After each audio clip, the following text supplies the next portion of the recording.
Okay, it looks like we have people coming in. We're at 96 attendees, so this is exciting. We'll let people come in, and then Noel will start the show.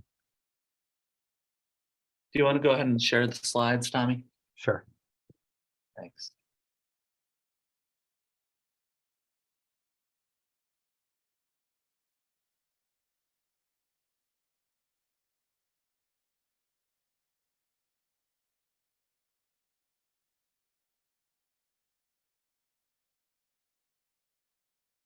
Hey, Trenton, I'm unable to share my screen.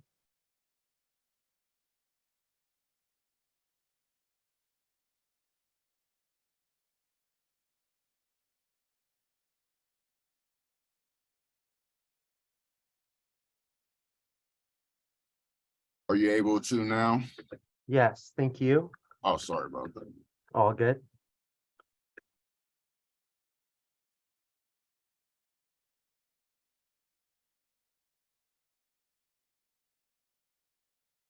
How's that look for everyone? I can't see it. Yeah, we're not able to see just yet. Okay. There it goes. Great. Tom Nagel has started sharing. There it Okay. is.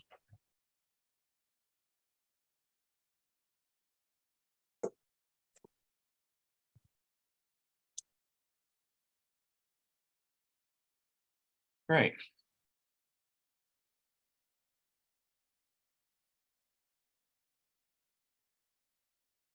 Are folks already in? Should we get started? Yeah, we got like 96 people in at least, last time I saw. Great. Then we'll go ahead and get started. Good morning, everyone. Happy Monday. Here today to provide additional details regarding the compliance requirements associated with ARPA funds and neighborhood transformation grants in particular. Going to start with just presentation, sharing information, and just this is really, I want to emphasize, a learning exercise for all of us as a city as we work to deploy these funds. And we are committed to being fully transparent with you all about what we know, what some of the open questions that we're still trying to resolve are, and how we plan to move forward to deploy these funds for maximum transformative impact and in full compliance. And so the purpose of this presentation is just to share, here's where we're at, and then we'll just take questions. And I want you all to understand, have grace that we may not be able to answer all questions immediately today. Some of these questions may require us to do some additional research. But again, really excited to spend some time with you all today to understand what kind of questions you all are running into so that we can deepen our analysis as well and continue this dialogue. So with that, let's move on to the next slide. We just have two quick slides that I think everyone's seen before in terms of our mission at CDA and the work we do. We serve as a clearinghouse for federal funds for the city of St. Louis and are charged by Mayor Jones with leveraging these funds to drive our economic justice agenda, to empower residents and transform communities. You can't have one without the other. If we invest only in the built environment without investing in people, the change we drive is not going to be sustainable, and vice versa. And so really excited to deploy these neighborhood transformation grants, which focus on the built environment for the most part, and on transforming neighborhoods through investments into housing, community assets, and transforming our vacant lots and land from a liability into an asset. Next slide. Again, this is, I think everyone's seen this slide before, but just a brief overview of many of the partners. CDA is what is known as a pass-through entity in 2 CFR 200 terms, meaning we don't actually deliver services ourselves. We are only as effective as our partners, and we are privileged to have some really amazing partners across the city, and are also committed to investing in the ecosystem, because the St. Louis public services and nonprofit ecosystems have been, public and private sector, have been starved of resources for a long time. And as we work to absorb this unprecedented volume of funds, it's really critical that we invest in the ecosystem as a whole. Next slide. So again, agenda for today, going to start with this presentation where we go over some ARPA foundations. Just what is ARPA? What are the requirements attached to it? I'm going to share some revisions to the NOFA. We're not going to do the NOFA overview where we kind of go through the NOFA. We've done that previously, and that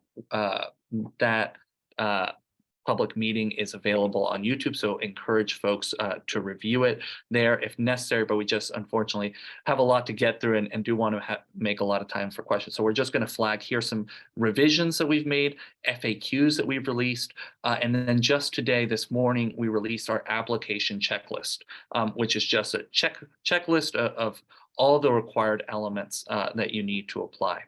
And then we're going to talk a little bit about how ARPA compliance reporting and monitoring will work, and then we'll quickly flag the other big $20 million funding opportunity that CDA currently has open, the HUD funded spring housing production NOFA, and just flag some important differences and similarities between the ARPA funded $20.25 million neighborhood transformation grants and the HUD funded $20.6 million NOFA. And then we'll do a Q&A, and we'll organize this Q&A according to the 4 eligible use categories, where we encourage folks to ask questions about each of these different pieces. So with that, let's move on to ARPA foundations. And we'll start just with a quick timeline and list of the city's ARPA appropriations to date. ARPA as a bill was signed into law on March 11th, 2021 by President Biden for purposes of delivering direct relief to the American people. The city received its first tranche of funds, $249 million on June 1st. We received a total of $498 million in state and local fiscal relief funds. We also did receive other funds through ARPA as well, such as emergency rental assistance funds, 12-point-something million, and a few other home ARP funds, 10.6 million, and a couple of other sources. But what we're talking about today are state and local fiscal relief funds, of which there's 498 million, and 497.791 million have already been appropriated. And these were appropriated pursuant to a series of community-driven processes, including initially the Stimulus Advisory Board, which helped frame ordinance number 71393, which was focused on direct relief in housing. Then through the Capital Committee and the Citizens Advisory Committee, we drafted ordinance number 71494 for infrastructure.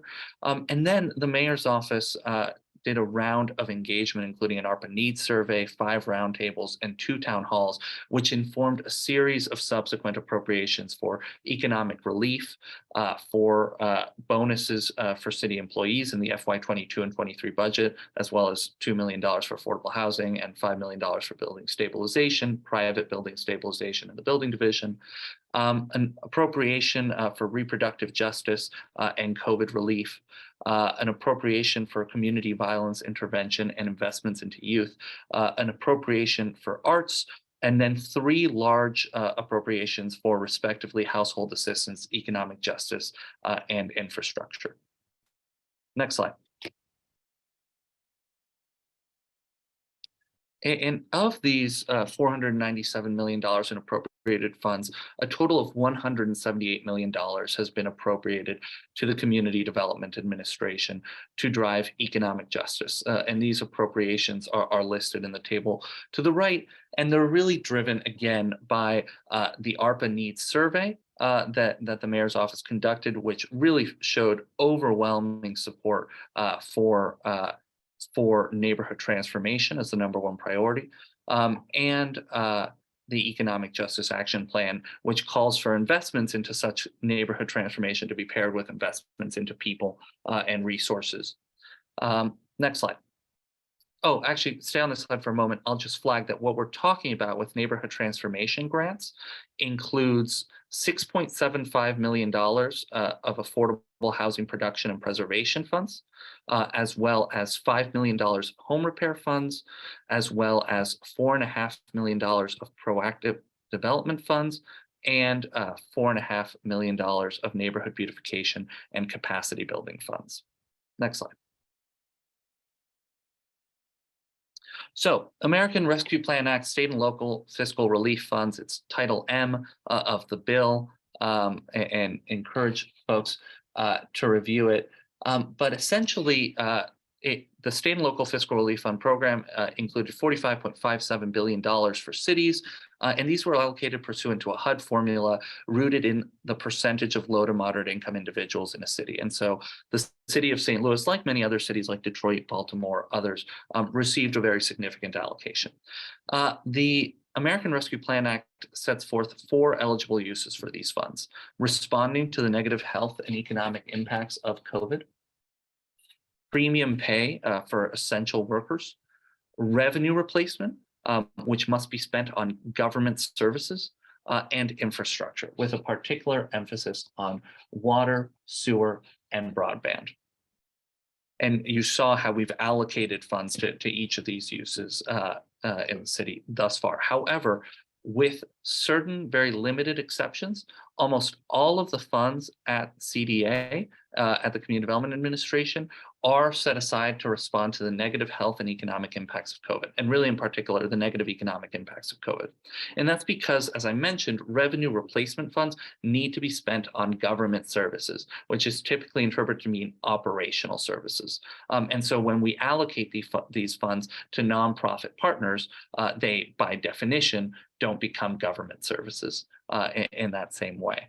And you typically also need to demonstrate that you were spending local tax revenue on these services previously, which at CDA we're largely talking about expanding work that has been previously funded with federal grants, which were subject to all the requirements of federal grants. Whereas the special thing about revenue replacement is it's not subject to all the 2 CFR 200 requirements, although it's still subject to the majority of them, but there's certain key ones that are exempt. In any case, the Congressional Act itself also provides that costs must be incurred by 2024 and funds must be spent down by 2026.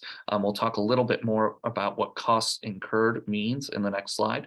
And then it's also worth noting that the bill provides recipients of these funds with substantial transfer authority, including to special purpose units of state or local government.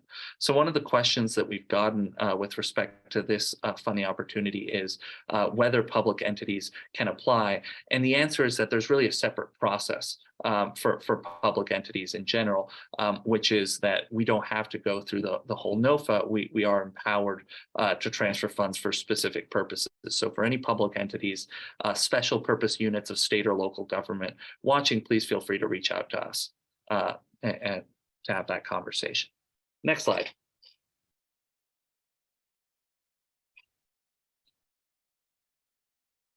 So there's a lot of different sets of guidance here, and they're kind of waterfalling. So I want to try and explain them. And so the first is the bill. That's the beginning of where the authority begins. And the bill says the Treasury Department has the authority to promulgate additional rules and regulations. So that's what we're talking about here. But what we'll see is that the Treasury rules and regulations also incorporate by reference 2 CFR 200, which we'll talk about next. And 2 CFR 200 in turn incorporates by reference Appendix 11 to 2 CFR 200, the OMB compliance supplement, which sets forth kind of how these funds are going to be audited. So we're going to talk about each of these layers and kind of peel back the shells. We just started with the bill. Now we'll talk a little bit about the final rule, next 2 CFR 200, next the OMB compliance supplement. And again, this is the interest of transparency. So you all have access to the same information that we have and understand how we're arriving at the requirements that we are attaching to these funds. Which we are trying to minimize, and we are stripping back a lot of requirements that were attached to HUD funds, such as environmental review requirements and Section 3 requirements, and certain other historical HUD 24 CFR requirements. But we are, these are not This is not free money. It does come with strings attached, and the federal government very much wants to see the performance and the outputs that come out of this. So with that, the Treasury final rule has a couple really important pieces to it. One is that the move that it makes to say that costs are considered to be incurred if the recipient has incurred a contractual obligation with respect to such cost by December 31st, 24th. This is really critical from our perspective and a lot of our peer cities, and we are still working with the U.S. Conference of Mayors, with Treasury, to really unpack exactly what an obligation with respect to such cost is. Clearly, a contract meets the requirement, and certain kinds of subrecipient agreements do, but we're still working to further clarify. But for the moment, we are taking a risk-averse position that we need not only subrecipient agreements in place, but our subrecipients need contractual obligations in place with respect to these funds by 2024, even though the actual disbursement of the funds and expenditure of the funds does not need to occur until December 31st, 2026.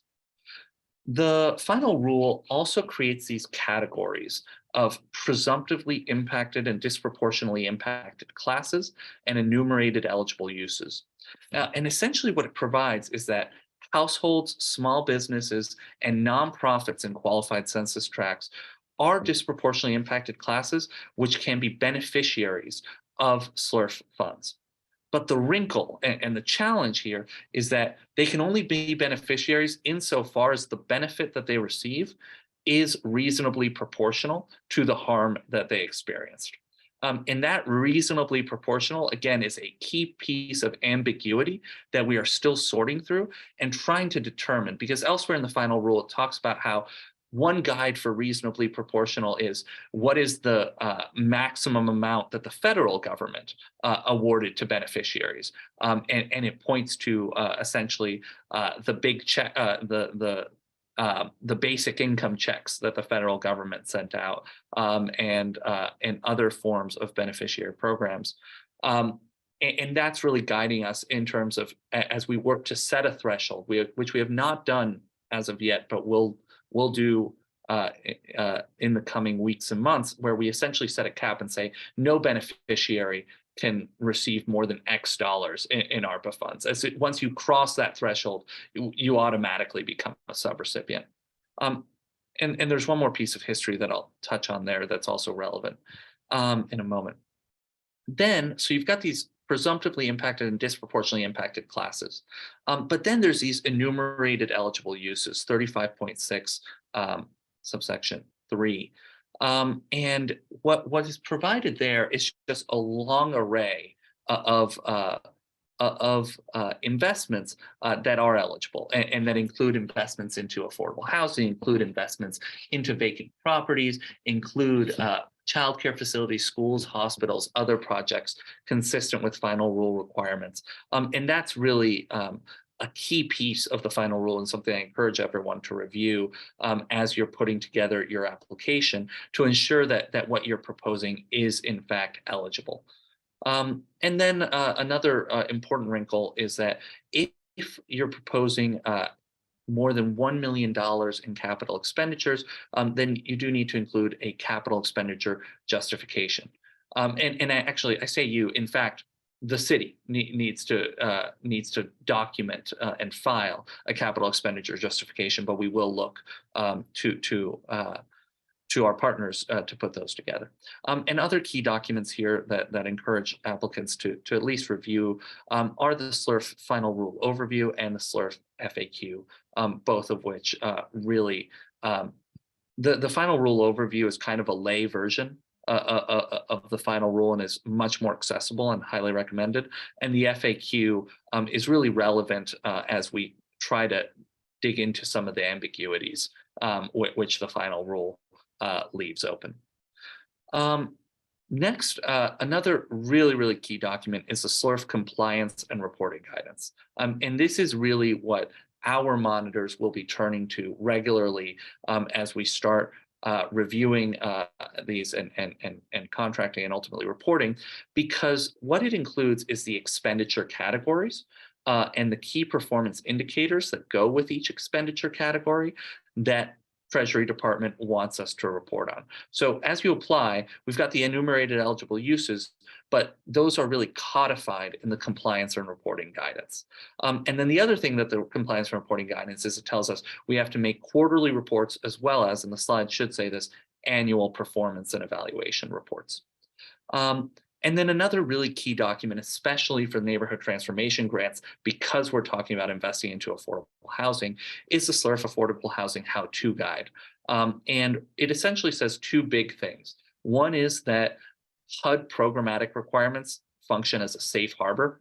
Essentially, if the city were to copy and paste a HUD program and administer these funds as HUD funds, we would be in compliance. But then it also says, if you don't want to do that, and here in the city, there are certain HUD requirements that we are certainly committed to striking for the purposes of ARPA funds. If you don't want to do that, here's what you can't strike. Here's what you absolutely need to include.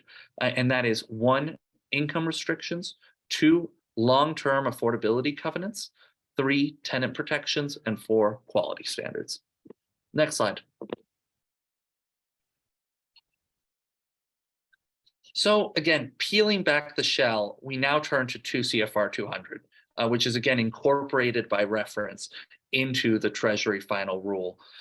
And really our focus here are subparts D and E and F. But a quick overview, subpart A is definitions, and there are a lot of really critical definitions ranging from capital expenditure to contract to indirect costs to subaward to pass-through entity and many others. But you only really need to dig into those when you're trying to figure out a very specific question. Subpart B, purpose and applicability, basically says that these are rules that control and regulate the administration of federal awards. They apply to all federal departments, with exceptions listed within 2 CFR 200. But these are rules both for the federal departments and then for local administrators of federal funds. But generally speaking, 2 CFR 200 applies to all federal awards. Subpart C, rules for federal awarding agencies, are not as applicable. They are applicable to us because we live with the consequences, but we operate downstream from them. They're not really relevant to any decisions that we are taking, because all of subpart C is codified in the grant agreement between the city of St. Louis and the Treasury Department. Or not all of subpart C, but the relevant pieces of subpart C. And these are really the rules that the Treasury Department or HUD or EPA or the Department of Energy needs to follow in administering programs. And one key piece of that is performance management. And there's a lot of other key pieces as well, which are not as relevant for us. But what is very relevant to CDA and to our subrecipients and contractors and partners is subpart D, the requirements for the non-federal entity, which is CDA in this case. And it starts with just saying performance management, financial management, internal controls. Basically, you need to be tracking and have management authority over these funds at all points. And you will see that the subrecipient agreements that we draft, and I think we have a lot of former and current subrecipients and partners in this room, reflects those requirements. Where we need to have key performance indicators. We need to have regular financial and programmatic reports. We need to have internal controls in place that allow us to recover funds should they be misallocated or misadministered, et cetera. 2 CFR 200, 310 through 316 is really important in this context because it does apply to property standards.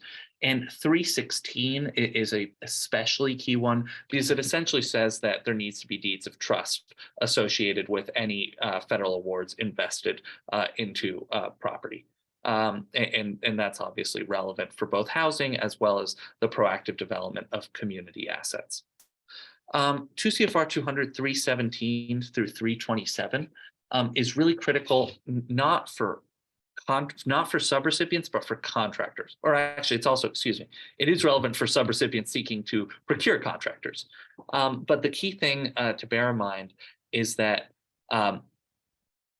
contractors under 2 CFR 200 are entities that provide the recipient or subrecipient with goods and services or services, or property, etc.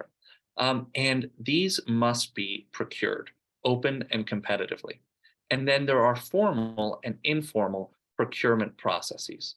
Formal procurement kicks in above the simplified acquisition threshold of $250,000. Informal procurement has two flavors: micro purchases under $10,000, which just require reasonable measures, and then small purchase processes, which are what applies between $10,000 and $250,000. And these really, what you need here are two bids, essentially, or two quotes. Not even bids is wrong. You need two quotes. You need to show that you've looked at multiple options and selected accordingly, and multiple real options that are in fact available. 2 CFR 200.328 through 333 concerns monitoring and reporting, and the really critical piece there is 2 CFR 200, at least from CDA's perspective, is 2 CFR 200.331, which sets up a multi-factor test which governs how we identify subrecipients versus contractors. And the key difference between subrecipients and contractors is that subrecipients are subject to all the requirements of 2 CFR 200. Subrecipients step into the shoes of CDA. They are a recipient of funds. And all the requirements of federal funds, which CDA is subject to and which we're talking about here, also apply to subrecipients. And that obviously also includes these procurement requirements. Contractors, on the other hand, because they are typically private for-profit entities that are providing goods and services in a competitive market, so long as they comply with whatever contractual requirements the recipient or subrecipient chooses to enter into, and whatever commitments are imposed there, are not automatically subject to all the requirements of 2 CFR 200, although they may and often are subject to specific requirements as may be needed to ensure the subrecipient remains compliant with federal funds. But it's not automatic. And critically, what absolutely they are not subject to is that they are not subject to the procurement requirements. The contractor doesn't in turn have to go through procurement to enter into subcontracts. And so that's a really key piece. And 2 CFR 200.331, again, kind of provides the multi-factor test that helps us determine whether entities are subrecipients and contractors. And as we'll talk about a little bit further, but I'll flag here because I think it's worth saying some things multiple times. The way we are conducting this NOFA is that we're going to start with an eligibility screening, and we're going to determine whether entities are subrecipients, contractors, beneficiaries. But essentially, our default is going to be that the entity is a subrecipient, because that's the way that we protect and ensure compliance the most. But wherever possible, under 2 CFR 200.331, we will find that entities may be considered contractors, and there's a unique way in which this applies to developers of affordable housing, which we'll talk about at the appropriate time. And then whenever possible, we will conclude that entities are beneficiaries, again, where it's supported by the Treasury final rule and 2 CFR 200. Subpart E pertains to the cost principles. The cost principles are essentially accounting guidelines, what level of detail we need to be able to account for costs and maintain records and documentation of said costs. And then the audit requirements are what we're going to talk about next, because subpart F is really further expanded in Appendix 11 to 2 CFR 200, the OMB compliance supplement, a nearly 2,000-page document, which we'll talk about on the next slide briefly.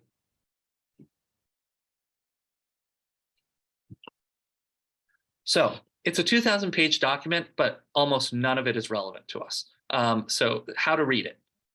The way you read this document is it's part 1, which tells you the purpose of the document. Part 3, which essentially provides it's further detailing what the different audit requirements are. And so it's a statement of the dozen different compliance requirements which could be subject to audit. But the part that's really important for us is the SLURF program, which is on page 950. And the very first thing it says is that, and this is produced by the Office of Management and Budget in the White House. And it says SLURF is a higher risk program and therefore subject to high levels of scrutiny. And then it says, of the roughly dozen compliance requirements so basically the way it works is that federally, there's over a dozen compliance requirements that can be subject to audit. But then each specific program is typically only subject to audit on 6 compliance requirements. And so in the case of SLURF, it's these 6. And that's what we really need to focus on from a compliance perspective. The first is activities allowed. That's what we were just talking about in terms of eligible uses. Is what is being proposed an eligible use of ARPA funds? That's the first thing that the auditors are going to check for. Second thing is cost principles. Again, making sure that we have detailed financial records, that we can show exactly how every cent of this money was spent, and that we are doing it at sufficient granularity that we're not losing financial control. That's the cost principles piece.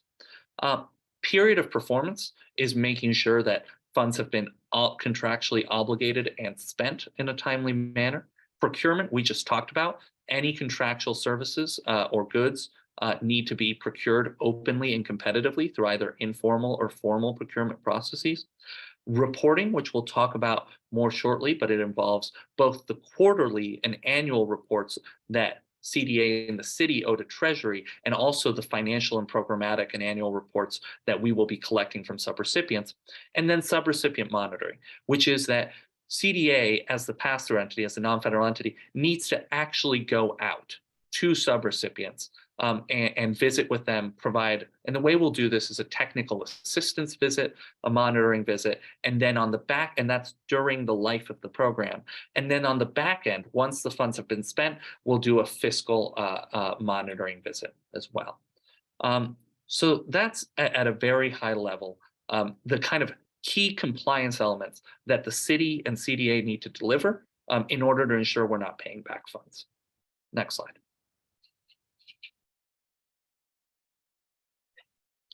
So that was a lot of compliance, I know. What we're going to do now is apply that to neighborhood transformation grants a little bit and start by sharing, once again, the schedule. We're currently on Monday, May 1st, the compliance training workshop. I want to emphasize that while we currently anticipate keeping to the schedule, it is subject to change. And I think we'll have a much better idea of what the schedule is once we actually have an opportunity to look at applications and start reviewing the applications. I will say that if it's not in July, it is really critical to us to ensure that we at least make affordable housing awards by August at the latest, to ensure that we're not slowing those processes down. But we hope to adhere to this schedule, but I just want to flag and ask for some grace if we do wind up needing some additional time if the volume of applications is extremely high. I'll also note here that the next steps once we make the final awards is then entering into contracts. And we'll talk a little bit more about what that process will look like here in a moment. And then we are still doing public engagement. Please invite us out to your neighborhood associations. And I'll also mention, because I think it sometimes gets lost, that something that we're requiring from all recipients of more than $250,000 in ARPA funds is that they conduct regular quarterly meetings with the community. Because we think it's really important that there's accountability, not just to the city, but to the neighborhood and community as well. Next slide. At this point, I'm going to toss it over to Rashonda Alexander, who is really leading this program here at CDA in the Neighborhood Transformation Grants here at CDA with a great team who you'll hear from a little bit later as well, and may answer certain questions to talk about some of the technical corrections and modifications that we made to the NOFA in response to the myriad questions that were submitted and comments. So, Rashonda, over to you. So in response to the myriad of questions, the NOFA has undergone technical corrections as follows. We removed the implementation agent from Appendix 7.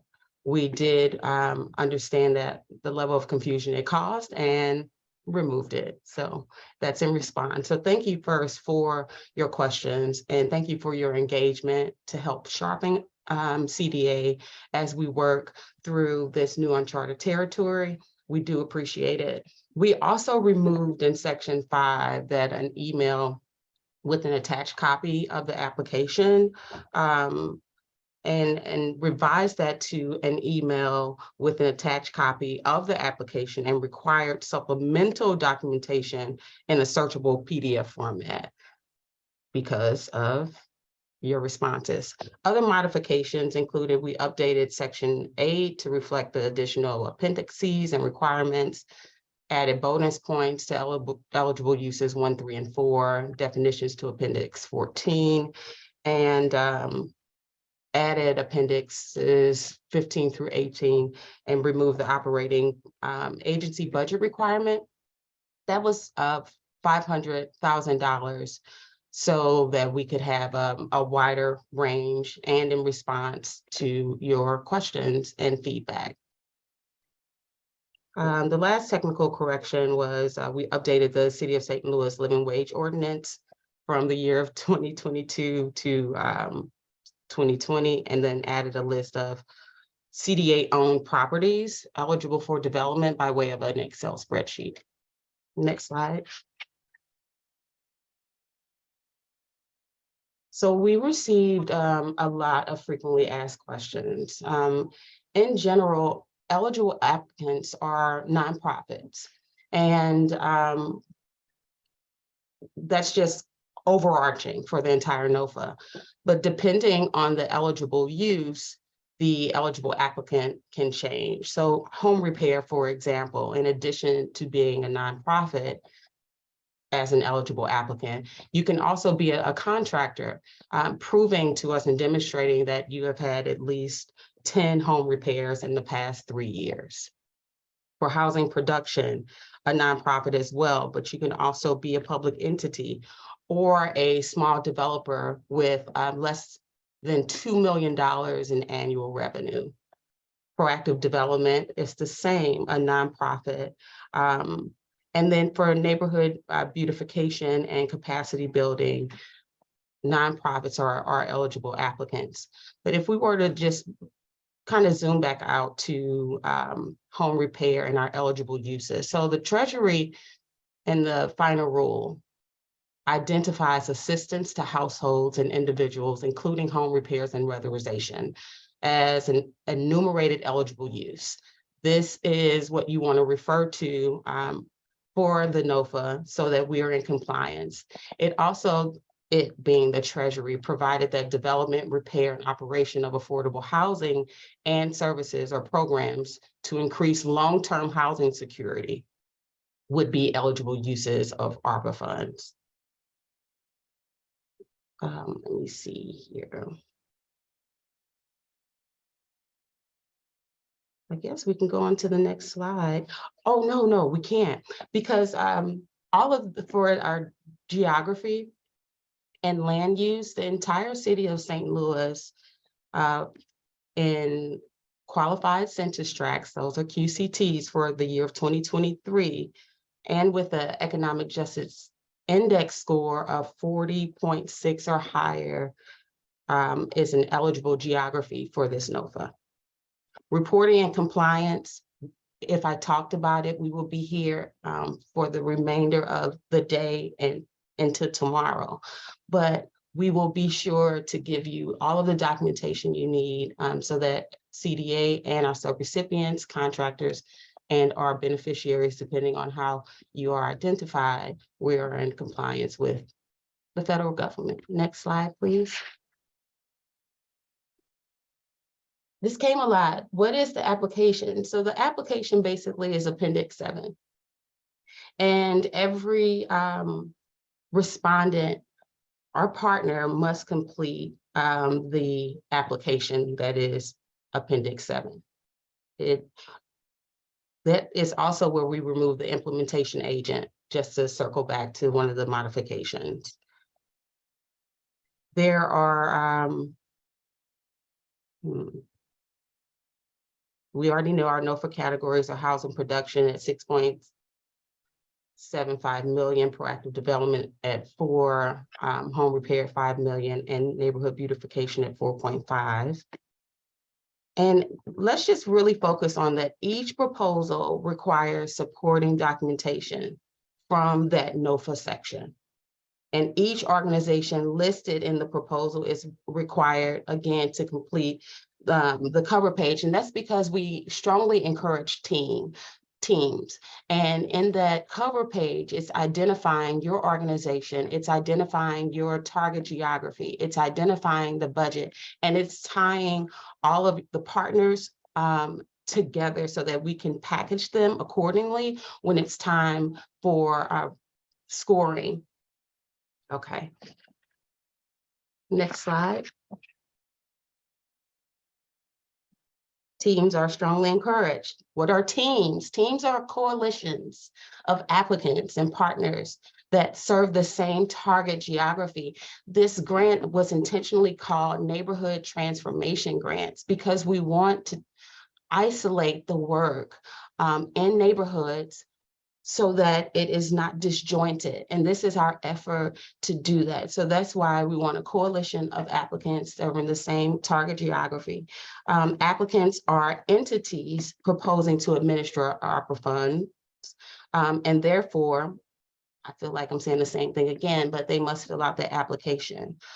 Partners, the difference and the distinction, they are entities or individuals that are supporting the project, but do not anticipate administering ARPA funds. They are required, though, to submit a letter of support or commitment to the project. All team applicants wait a minute. All team applicants must meet the eligibility criteria set forth by the NOFA, which we discussed.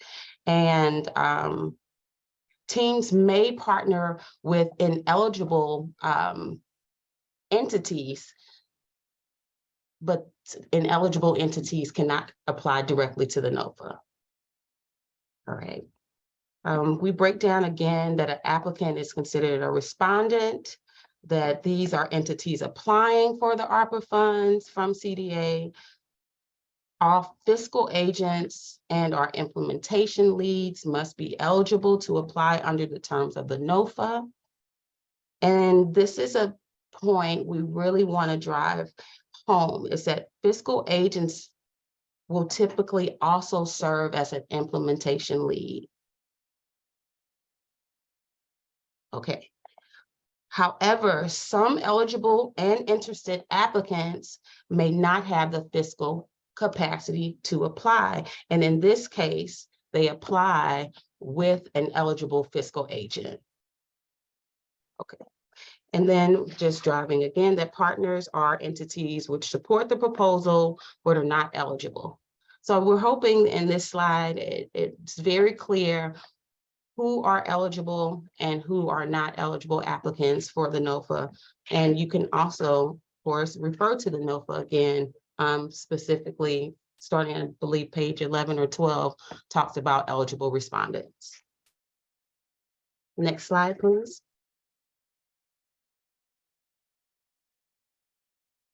One of our awesome team members created this application checklist. Thank you, Mariana, for your hard work over the weekend and in general. You can now find this checklist available at the link provided, stlouis-mo.gov. This is a very useful tool for you to give us a complete application and help us in the review process, which is the next slide. Rashonda, do you mind if I note just a few things on this checklist? Because I know I I've would been love getting that. questions. Thank you for chiming in, Mariana. No problem. Rashonda's been amazing. So with this checklist, this is just an overview. The checklist goes into more detail, but I did want to bring a few things to note. We've had a lot of questions on what does a proposal look like? Well, when we're applying for a team, there may be multiple organizations on that team. Like we said before, Rashonda and Noel did a great job of emphasizing is we really want neighborhoods to apply. So when you send us a whole proposal, you're going to have your team submission letter on top. I do want to note that needs to be notarized. And underneath that, you'll have the cover sheet, which is Appendix 7, your actual application. Then under that, each proposal for a project will have all of the checklists. So each proposal will need the one-page synopsis, the one-page overview, key personnel, and there's a whole checklist for each of that proposal. Then the next project that's proposed under that team application will need everything under that checklist as well, and so on and so forth. So not only are you going to answer everything that's in section 7 and section 8 of the NOFA, but you'll also have to answer additional application requirements or proposal requirements depending on the eligible use. For example, if I'm on a team and I want to do eligible use number 1, affordable housing production, proactive development, and beautification, I will need 3 proposals in my whole project proposal. So I will need all of my application 7 checklist, which is our application checklist, all of the documents for affordable housing, then the same thing for everything relating to proactive development, and the same thing relating to beautification. And each of those eligible uses will have different requirements attached to them. And that helps us develop each project individually. For example, your whole team may not be funded completely. We may say, we will fund half of your affordable housing, half of your proactive development, and all of your beautification. But that allows us to make individual designations of subrecipient, contractor, and beneficiaries depending on the project, as well as allows us to draft contracts so that there is a neighborhood plan, but they're each individual to each project, so that one part of the team may be way further ahead than the other part and you're not bringing each other down, and we can evaluate them on a general basis. I did also want to note in the NOFA application checklist, appendixes 15 through 18 that were added. One of those is the conflict of interest. That form is super important, and by getting that to us early, it's super helpful. That one does not actually have to be a searchable PDF and can be a scanned copy. So let's say you have someone on your board that is out of state and you need them to sign a copy, and then as long as you have that wet ink signature copy in your files, you'll be good to go. But for the purposes of the NOFA, you can send us a scanned copy. If you think someone needs a COI, which is conflict of interest, they probably do. It's better to have them and not need them. Anyways, those are the few little notes I wanted to make. I encourage you to check out the checklist because it does go into much more detail. Thanks so much, Mariana. I'll pick up on the next slide. And thank you so much, Rashonda, as well.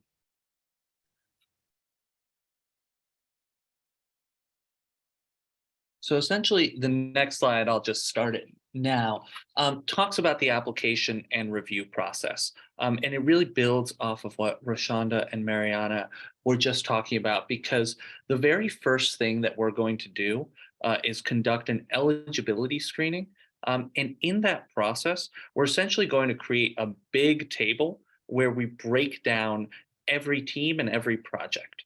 And to emphasize and double down on what Rashonda and Mariana were just saying, there may be an entity that applies for 2 projects in 2 different neighborhoods. Those we are going to consider and input into our table as 2 separate projects, 2 separate rows in that table, which will be evaluated independently. Can we move to the next slide?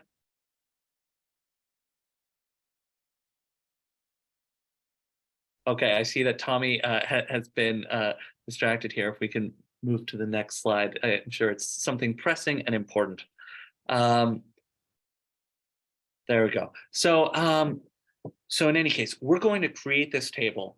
And similarly, if there's a fiscal agent that, and as Rashonda pointed out, the vast majority of fiscal agents will also be implementing the project. But if there's a fiscal agent that is just serving as fiscal agent for three other implementation leads, and these implementation leads are focused on different geographies, we again are going to treat those as separate projects and evaluate them separately. Where we are going to conduct the holistic review, which is 30 points, is for those teams that come together around a defined geography. And that defined geography can be a neighborhood, but it also doesn't have to be. It can be a series of a few blocks that the team is really trying to focus their impact on. It can be two neighborhoods which have decided to join forces. But the key is that it is a target geography. And what that holistic review will be based on, as we detail here, the neighborhood transformation strategy, which is essentially in that sort of team cover letter, where you tell us, here's all the work that's going on in our target geography, not just what we're applying for. Here's everything we're applying for, but here's how what we're applying for leverages other projects and other funding sources and other work that other stakeholders are carrying. And so again, that's that holistic review process. So we'll take in all the applications, build out this spreadsheet, do a holistic review of the teams which are based in neighborhoods, and then break out each of the projects and programs individually. So we'll have teams, we'll have a team of 3 CDA staff focused on reviewing home repair applications, a team of 3 CDA staff focused, or actually probably more for housing production, focused on reviewing housing production applications, a team focused on reviewing proactive development of community asset applications, and a team focused on reviewing neighborhood beautification and capacity building applications. Next slide. And all of the bonus points and points are detailed in the NOFA, and that's why we're not going over them again here. All of that information is in the NOFA, but obviously happy to take any questions about them. So reporting requirements, as I've kind of alluded to a few times here, as we conduct that eligibility review, the very first piece of it will be, or one of the very first pieces of it will be to determine whether the applicant entity is a subrecipient, a contractor, or a beneficiary. We will default to subrecipient to protect ourselves from a compliance standpoint and protect you all as well in the city. But wherever possible, we will designate applicants as contractors or beneficiaries. I'll pause here well, actually, I think I can do this on the next slide. Let's go to the next slide, and then I'm going to talk about the unique case of affordable housing and development. And the unique wrinkle there is that the awards that we're going to be making in an affordable housing context are not grant agreements, not traditional subrecipient grant agreements. They're going to be loan agreements with a promissory note and a deed restriction and land use allura.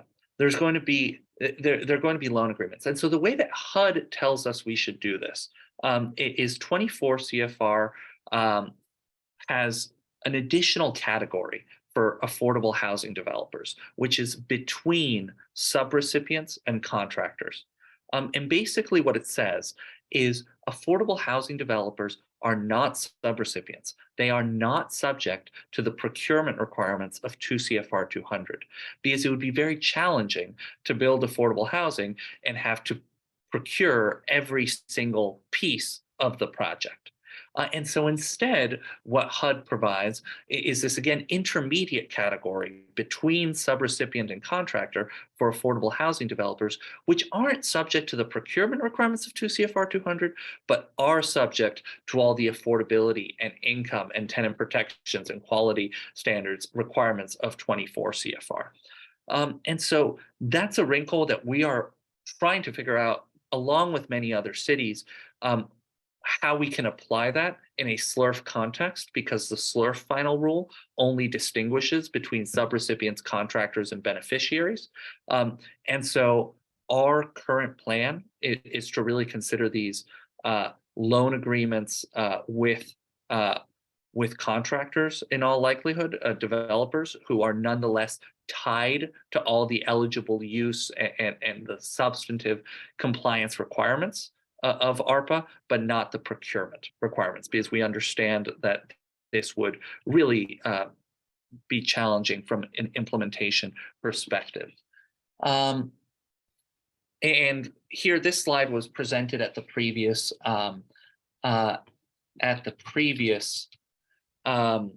workshop where we provide an overview of the NOFA, but I think it's a really critical slide because it details the eligible applicants. And I'll note with respect to capacity building grants, and Rashonda mentioned this as an important revision that we made, where initially we said that it was capacity building grants were for small nonprofits with less than $500,000 in annual operating budgets. And we've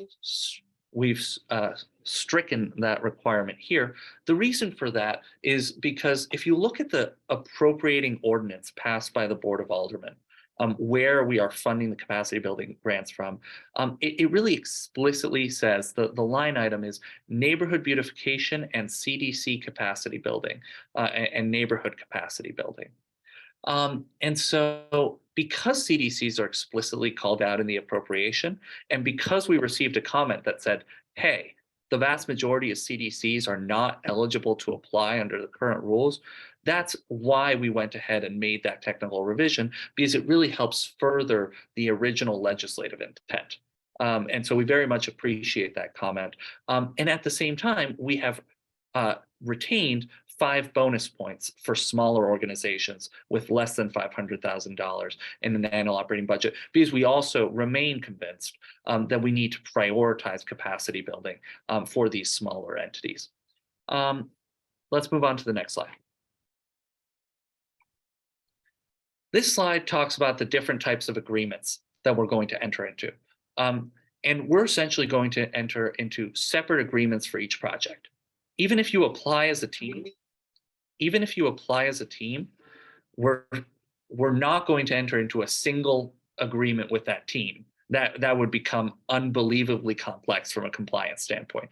We're going to enter into distinct agreements with each fiscal agent, with each implementation lead, with each entity that's really administering a project and a pot of funds.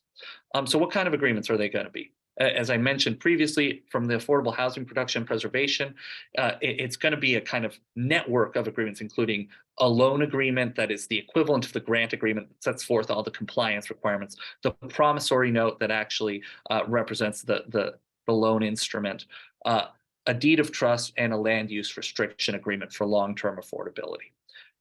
Or if Treasury requires us and other cities and us conclude that we have to do subrecipient agreements, we will. But our plan and our preference is to go the route just detailed. Similarly, with proactive development of community assets, we want to explore this loan agreement approach. But I do want to emphasize that here it's more likely that we're going to end up doing subrecipient agreements, especially if the applicant is applying for a grant as opposed to a loan, in which case the grant would trigger a kind of typical subrecipient agreement. And the other wrinkle here is that this is historically how we do how HUD has asked us to conduct our investments into what they call public improvements or public facilities, is through subrecipient agreements. So here it's more likely that we're going to wind up classifying applicants as subrecipients. On the home repair front, as folks who have reviewed this section of the NOFA know, there's really 2 different paths set forth here.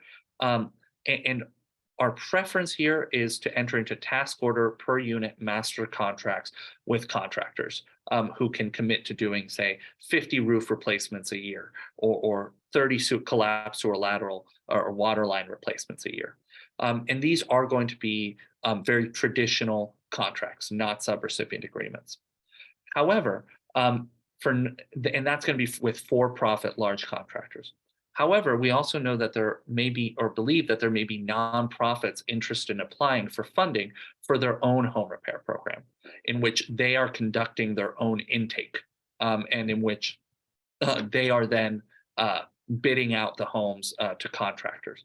And in that case, that would be a subrecipient agreement, because one of those prongs of 2 CFR 200.331, in fact, the very first prong of this test for whether an entity is a subrecipient or a contractor is that entity conducting intake? Is that entity determining who is eligible? And so again, we'll enter into both types of contracts from the home repair perspective, into those master contracts on the home repair side, on the contractor side, and subrecipient agreements on the nonprofit side. And the way that those task order per unit contracts work, and I actually gave a separate talk to a bunch of contractors about this, so I won't go into too much detail, but essentially it is a fixed maximum guaranteed price, where we will set in the contract, here's the maximum guaranteed price per square foot for this kind of roof, per square foot for different types of roof, per square foot for windows, et cetera. And then we assign you homes off of our wait list. And that's going to allow us to deploy these funds at greater velocity. Although I will note that home repair velocity has increased markedly in the past month or two. And then neighborhood beautification and capacity building grants are going to be either subrecipient agreements or, whenever possible, beneficiary grant agreements. Beneficiary grant agreements, the difference is that they are not subject to the same long-term monitoring requirements and reporting requirements of subrecipient agreements. We still need a file, we still need documentation, we still need to know how the money was spent, but it is much less burdensome. And so again, whenever possible, in compliance with the Treasury final rule, we will try and designate applicants as beneficiaries. And then finally, technical assistance. This is, as some may recall, a piece of the NOFA that was really set aside for a nonprofit with significant experience administering federal funds to apply to provide technical assistance services to the cohort of recipients, in particular, first-time subrecipients of federal funds, to provide support from a compliance perspective, reporting perspective, accounting perspective, et cetera. And so that's going to be a subrecipient agreement by definition. Next slide. Funding categories, I think I just went through both of those. Let's move on to the next slide. There we go. So what does a CDA subrecipient agreement look like? Again, for folks who have worked with us in the past, this is nothing new, and I'm aware we're going long and there's just a couple slides left. But it's essentially broken up into 3 parts. Part A is mostly boilerplate. It does have the scope of service, period of performance, budget, compensation, method of payment, but it's mostly boilerplate codifying the requirements of 2 CFR 200 and the City of St. Louis. Then in addition, we've added on a City Councilor supplement, which codifies the requirements of the Treasury final rule and ARPA. And that's part A in a nutshell. Part B is where the more substantively, well, compliance is substantive, but the more programmatically relevant details of the program show up. And that's where you have your mission statement. You also have your statement of COVID impact and program eligibility. You have your outputs, measurable and quantitative goals. And we really, the way we approach this is it's a dialogue with the subrecipient, what those should be. It's not something that we impose from on high. It's a conversation that we have based in large part on your proposal. The criteria really detail further the steps and processes which will be required to achieve the output. And for a lot of subrecipients who may be interested in awarding funds to either beneficiaries, individual resident beneficiaries, or to contractors, those criteria will often kind of spell out, we're going to do this RFP, or we're going to use this process to identify beneficiaries. And that's a note as well in terms of subrecipient. I mentioned, I'm kind of going back here, but I want to flag it. I mentioned previous, and this is for neighborhood beautification in particular, that we could imagine a CDC or neighborhood association or other entity applying for neighborhood beautification funds and then wanting to award those funds to individual residents or to kind of these more specific projects. And basically, when you're awarding funds to beneficiaries, you need some sort of open application process and to award the funds on a kind of first come, first served basis. And when you're identifying first come, first served who is eligible, you can also write into the application process, here's what the parameters are of who's eligible to be a beneficiary for this program. But those parameters would then be criteria, right? We're going to run this application process. We'll also include in Part B the written justification of capital expenditures, if applicable. That's again for projects with more than $1 million in capital expenditures. Then there may be additional activity-specific conditions, which are attached to, say, the acquisition of property or other relevant requirements. And then there's a piece on programmatic reporting, which also, for what it's worth, shows up in Part A. And we'll talk a little bit more about that in the next slide. And then there's the budget, which is in some ways the most important part, and says, here's how this money is going to be spent and what these eligible uses are. Next slide. So a word on subrecipient monitoring and what our process will look like. So once we do that eligibility screening and we identify an entity as a subrecipient, the first thing we need to do is a risk assessment. And that is going to then lead to the monitoring schedule and the reporting requirements. And one important piece that I'll flag here is that under our risk assessment, traditionally, every first-time subrecipient of federal funds is default set at high risk, which means that we need to conduct more regular reporting. So that's the first step, the risk assessment. But then what does the actual reporting look like? So, and subrecipients of federal funds are going to need to submit regular programmatic and fiscal reports. The programmatic report says, here's what we did. Here's how we achieved our outputs. Here's the progress we made towards our outputs that we agreed to, towards our key performance indicators. The fiscal report just tracks the money. Here's how we spent the money. And our default is going to be, especially at the beginning, monthly, and that's what we do on a HUD basis. But provided that the subrecipient demonstrates that they can provide these monthly reports and that they're complete and have no deficiencies with them, then we will exercise our discretion to shift to a quarterly reporting schedule, because that's actually more aligned with the ARPA reporting schedule and our reports to Treasury. But we're not going to do that from the start, because imagine we get the first quarterly report and it's missing key things, and now we're scrambling to report up to Treasury. So that's why we're going to start with monthly, and then once we're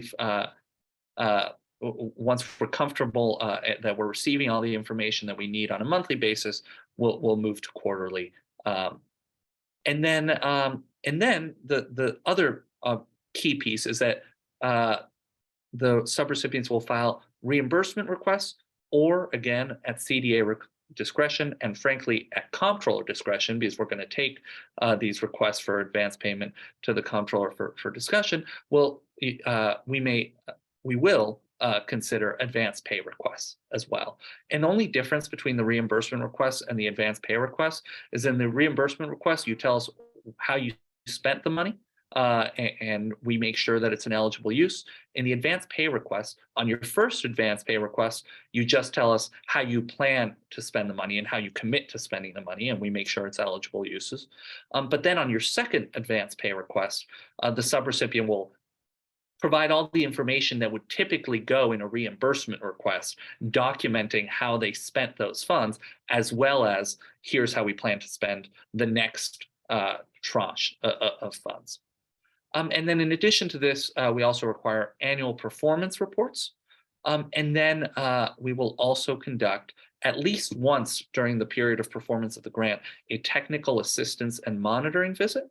And then at least once following the completion and full expenditure of funds, or end of the period of performance, we will conduct a programmatic and fiscal monitoring visit. And then a final flag for subrecipients is that any subrecipients that receive more than $750,000 in federal funds will be required to conduct a single federal audit. Next slide, I think that might be it.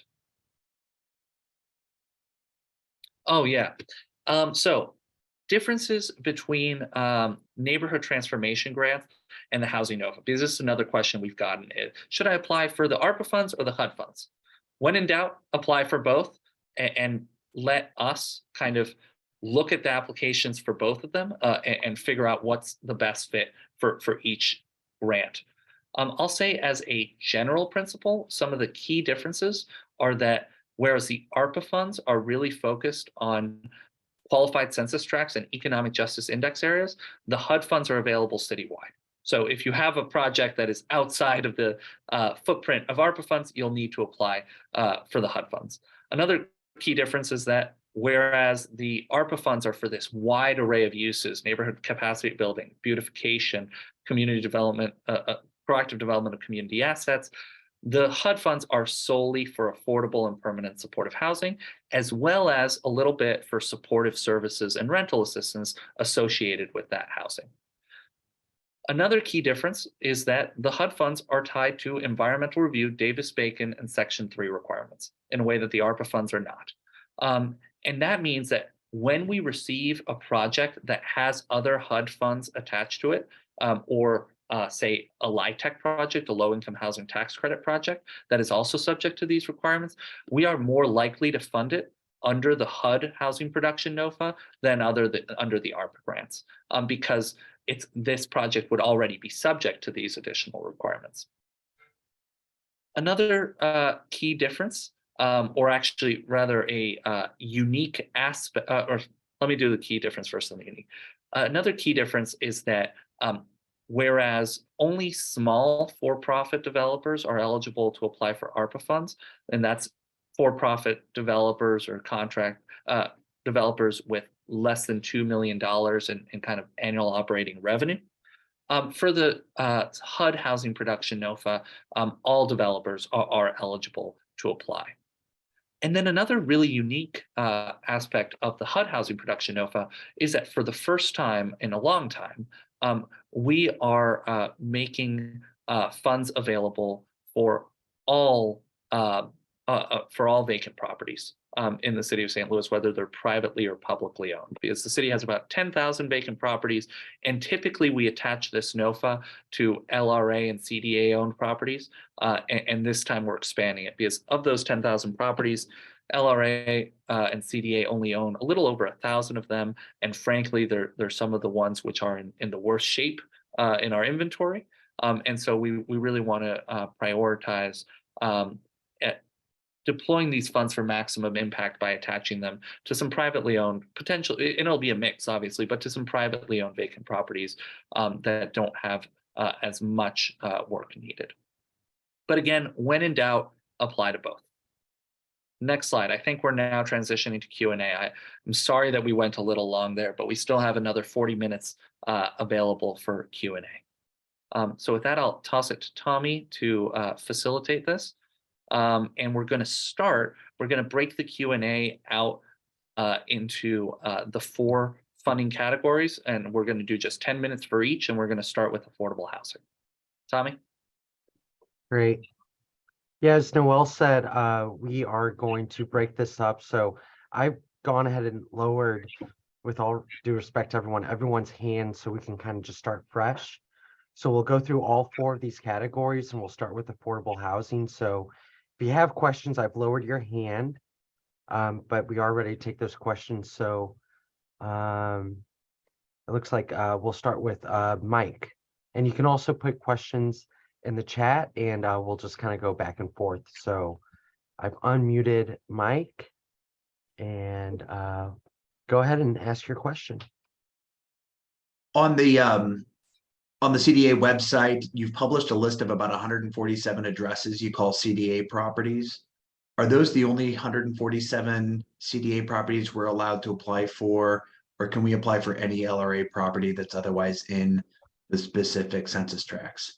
You can absolutely apply for any LRA property or also any privately owned property, and that applies to both the ARPA funds and the HUD funds. Is there magic to that list you guys published on the website? We certainly are passionate about redeveloping properties we own, and there are bonus points associated with applying to develop CDA and LRA owned properties. Thanks. Great. It looks like we have Melinda has their hand raised. So Melinda, are you there?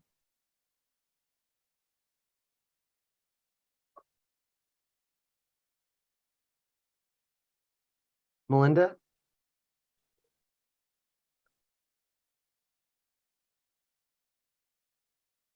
Good Looks morning. like- Hello. Oh, good morning, guys. Okay. Yes, the Affiliate organization is definitely interested in doing the affordable housing as well as the beautification. But with that, we're concerned about with the renovations, the architectural requirement. We kind of had a mission, our feeling is we don't really change the floor plan on these vacant buildings because we kind of feel that the original building architect over a decade ago, they knew exactly what they were doing when they put it together.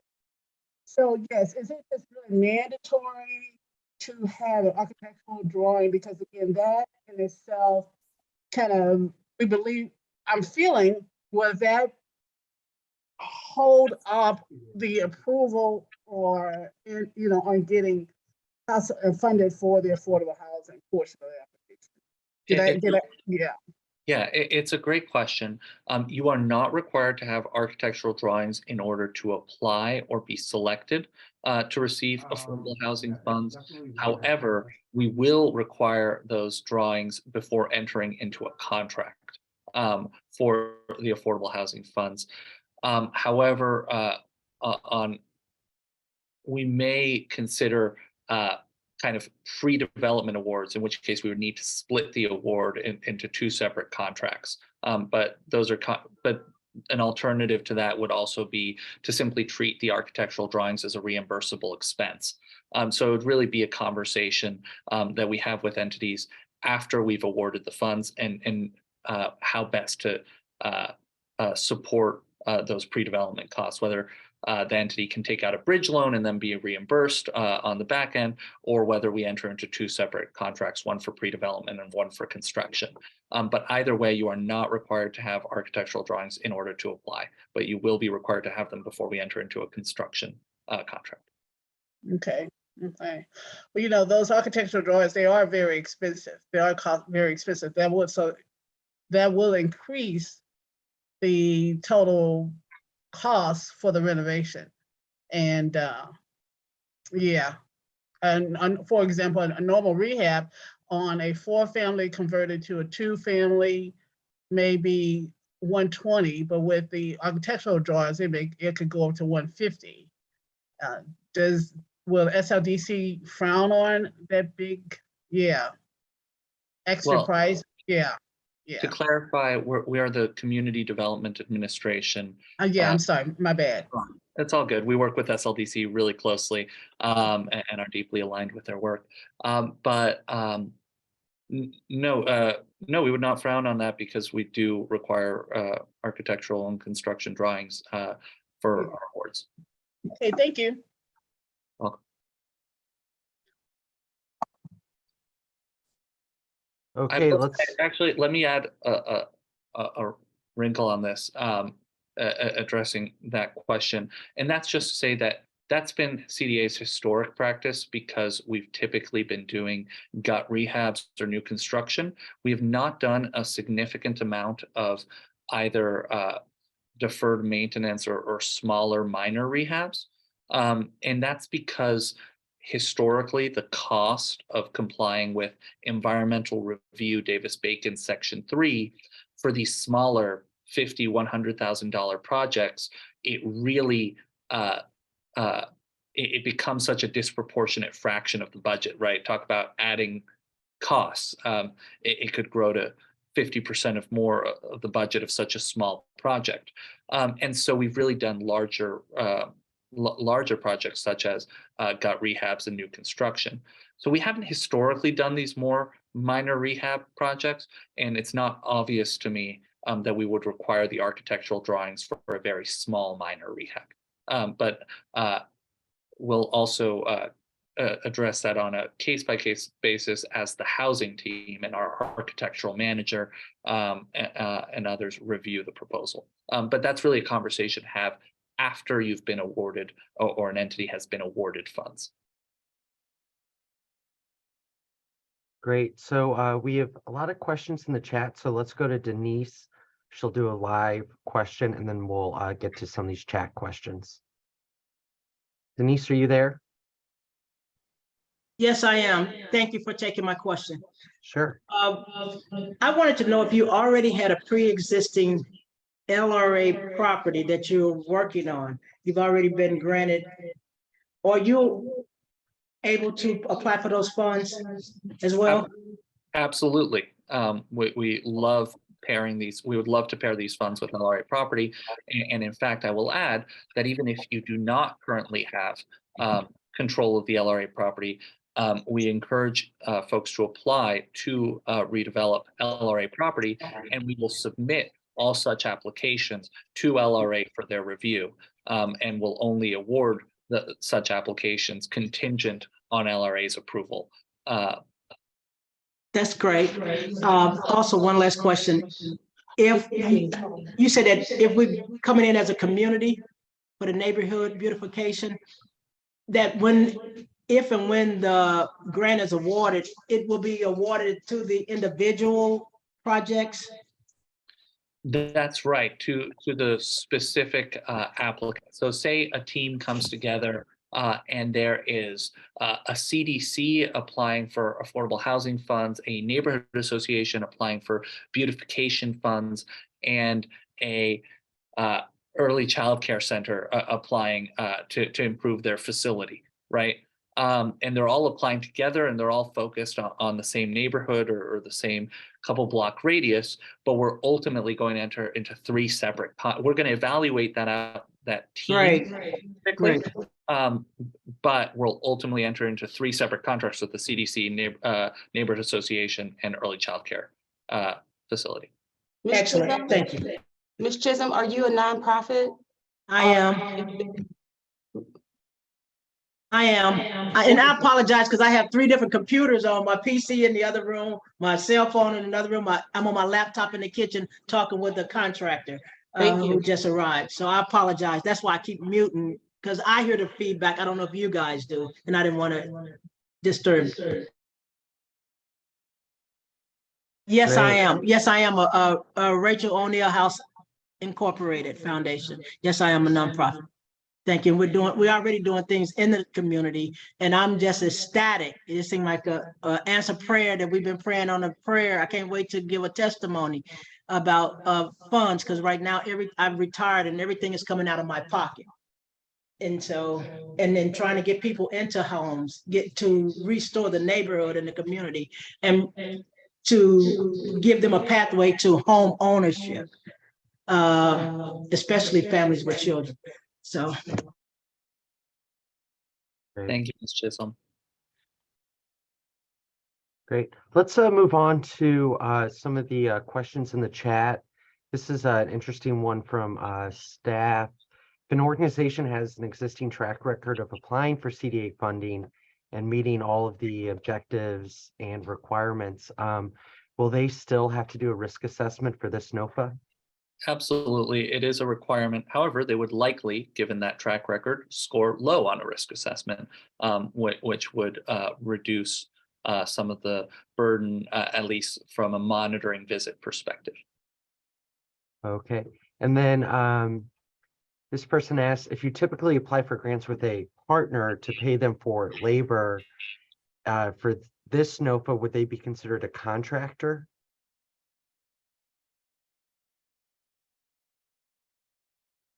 We will make those determinations. Oh, sorry, Noel. We'll make those determinations based off of the application. So if you're receiving funds through this application, receiving ARPA funds, we encourage you to apply.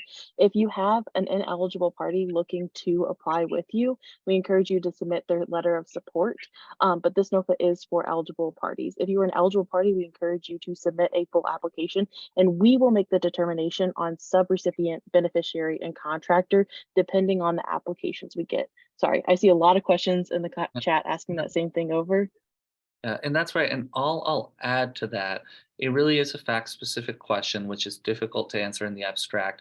But if you plan to work with a particular or historically have worked with a particular contractor, if you're a subrecipient, you will still be required to do procurement. And therefore, the appropriate way to both communicate that capacity to us in a way that does not jeopardize the open and competitive procurement is to, in the budget that you apply, say, here's the actual line item of the services or goods that we need, and then have the partner, the private contractor, submit a letter that just says that they are prepared and have the capacity to provide these goods and services and have provided them in the past. But don't jeopardize the open and competitive procurement by literally putting that contractor in your budget. Great. That I think that answers one of the questions in the chat for Although one more thing, sorry. And recall, however, that from an affordable housing perspective, where we are hoping to land, however, is that those developers that are selected in this NOFA do not have to conduct that procurement.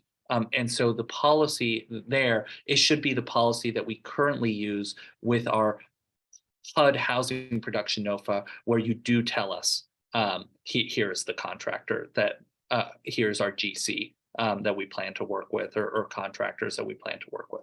So I do think it's appropriate in a affordable housing perspective, but not in other contexts, or if you believe that you will wind up being a subrecipient.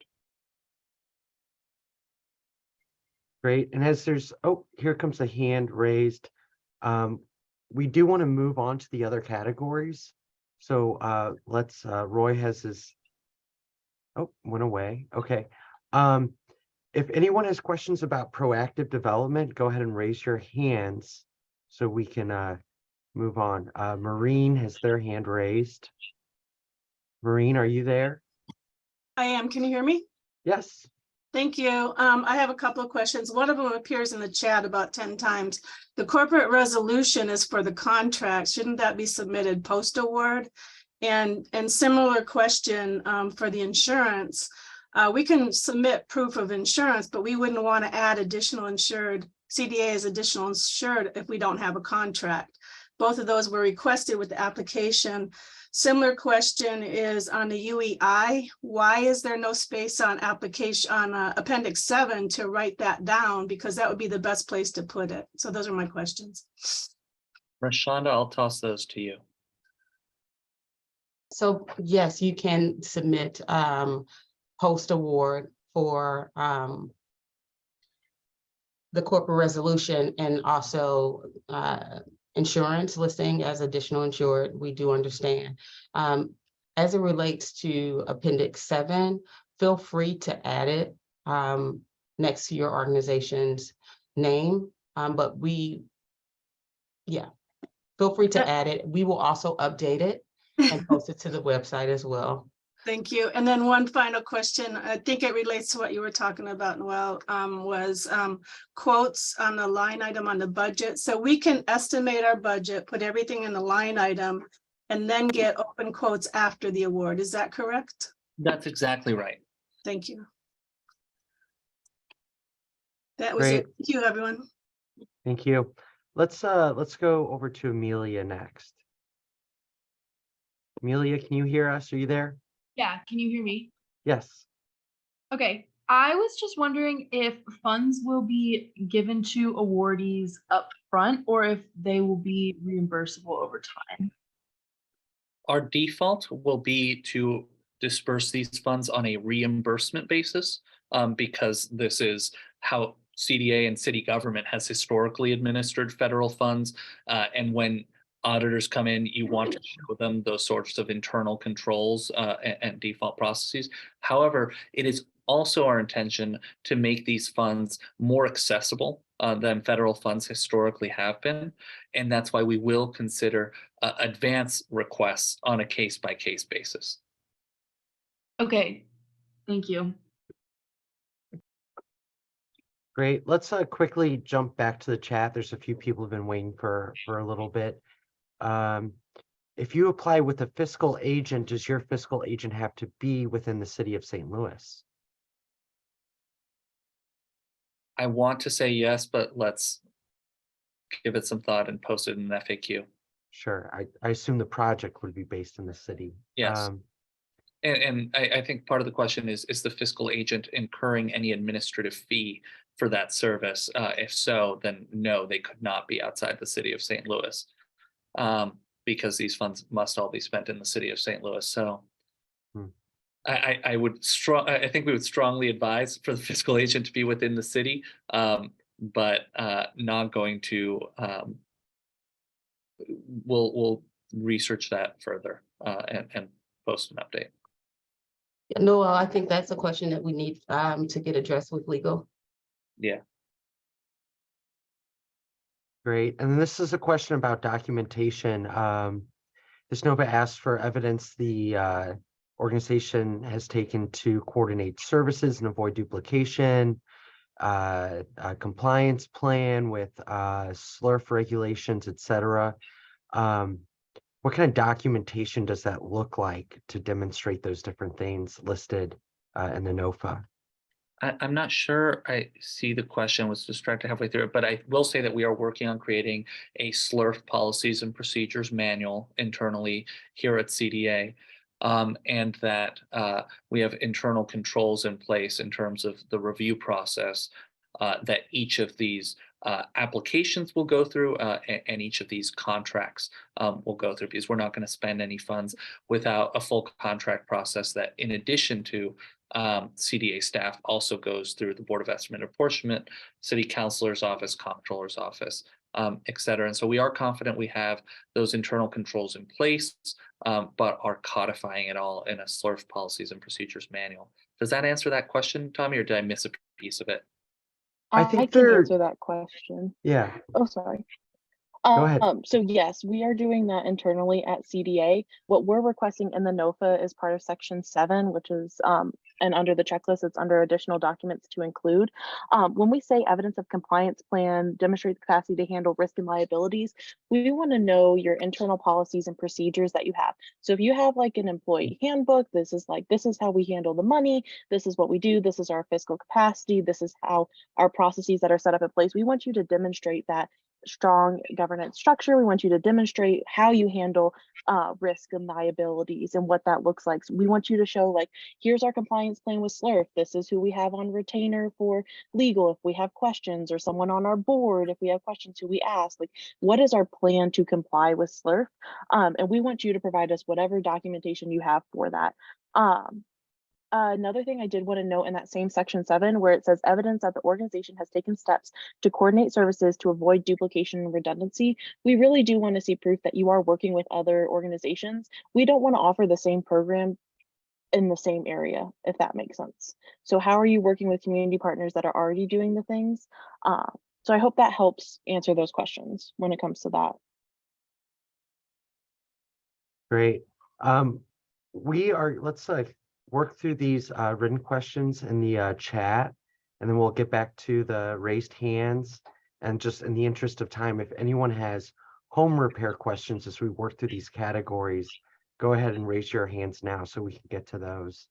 But just working through the chat real quick, if within the proposal, it asks for job descriptions, what if you are going to hire for those job descriptions? What are the requirements for listing job descriptions? Yeah, in that case, that's all the more reason why we need that clear job description with at least several clear bullets identifying the roles and responsibilities. If we're going to spend ARPA funds on this, we want to understand exactly what this position will be doing and how it will be contributing to the outputs, the eligible uses of ARPA funds. So you would need to include that job description. Great. I think this one's pretty straightforward. Can funds be used to create affordable housing that goes from vacant properties and makes them Section 8 properties? I don't believe that. That's an interesting question, but we don't have the authority to make a property Section 8 property. That's the Public Housing Authority. So you could certainly propose that in partnership with the Housing Authority. But it's not something that we would have the power to grant. Is there anyone else online who wants to take a crack at this question from the housing team? And if I hope I answered it. There would certainly be no prohibition on investing into housing that could then be attached to Section 8 vouchers. Great. And just moving down through the chat, for nonprofits that own multiple scattered sites, should they apply for home repair or preservation funds to update properties in need of capital repairs?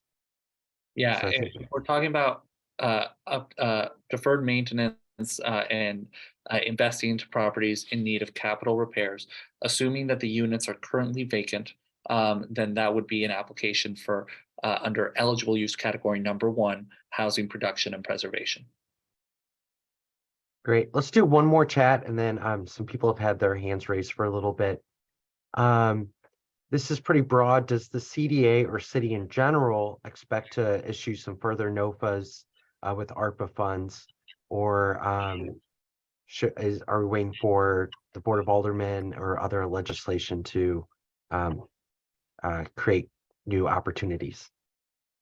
Both and. Okay. We will continue to award ARPA funds various funding cycles, and we also anticipate legislation in the coming months from the Board of Aldermen clarifying and cleaning up a previous appropriation of $33 million to CDA and SLDC for economic justice investments. Great. Let's get back to the raised hands. Let's go to Shauna here. Can you hear us? Yes, can you hear me? Yes. Oh, Hello. good morning, or good afternoon.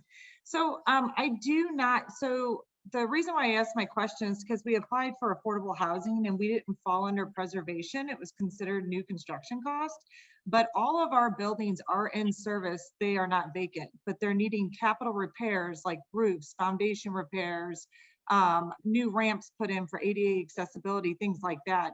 So I just wanted to be clear because we kind of fall through some of the guidelines of the first section because they're not vacant, and the home repair section because it's a non-for-profit, not privately owned by individuals. So I was kind of wanting clarification on that before finalizing the grant for submission. Got it. Thank you for that additional information. It does unfortunately sound like what you're describing falls through the cracks of how the NOFA has been drafted, because the home repair piece is really focused on owner occupants under 80% low to moderate income, not on the repair of rental properties.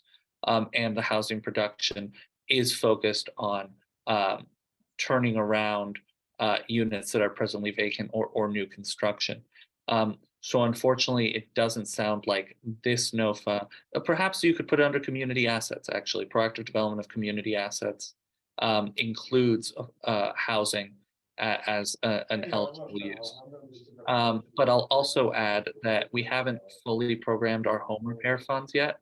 And we're allocating 5 million of our home repair funds here. We've already programmed another $500,000 of them, but there's $3.5 million more of home repair funds, which have yet to be programmed.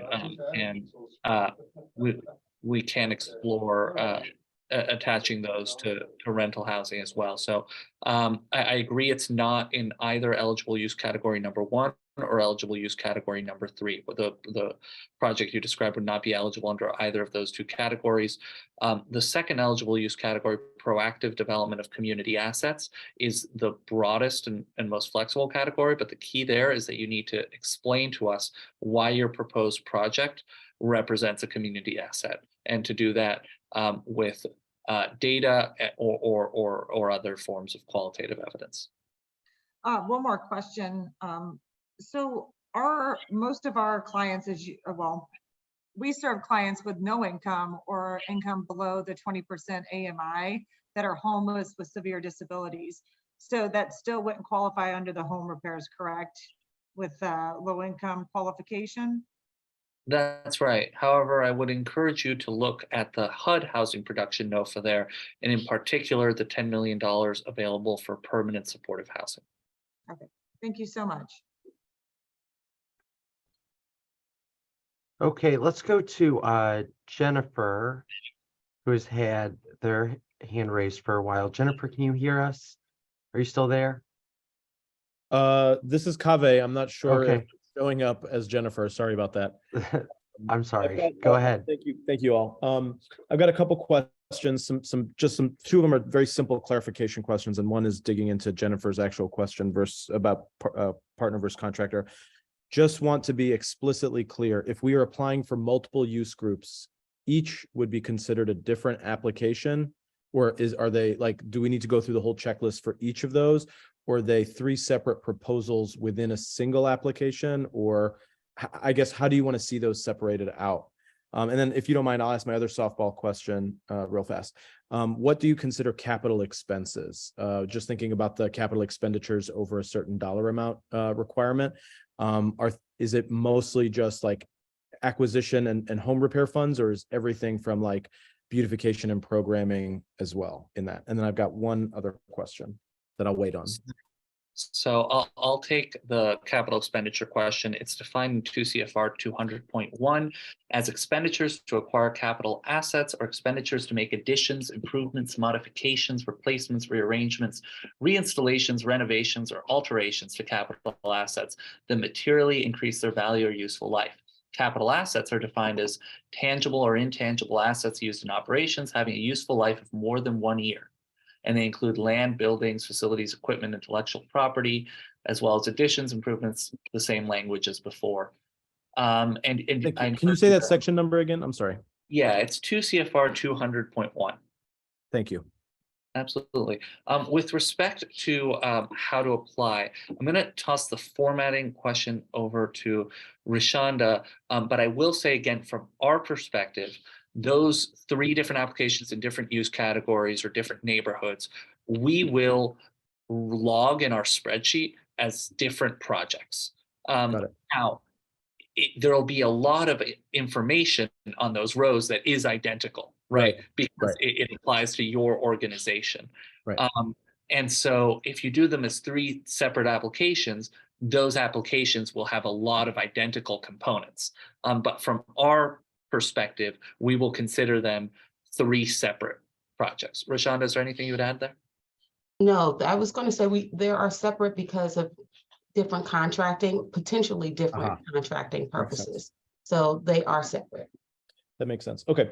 And then, so to Jennifer's question about if we pay a partner, are they considered a contractor? So, and I appreciate that distinction that you made, Noel, about not compromising our application by assuming someone is going to provide the service. So in our case, just without going into too much specifics about our application, we work alongside a neighborhood CDC hand in hand.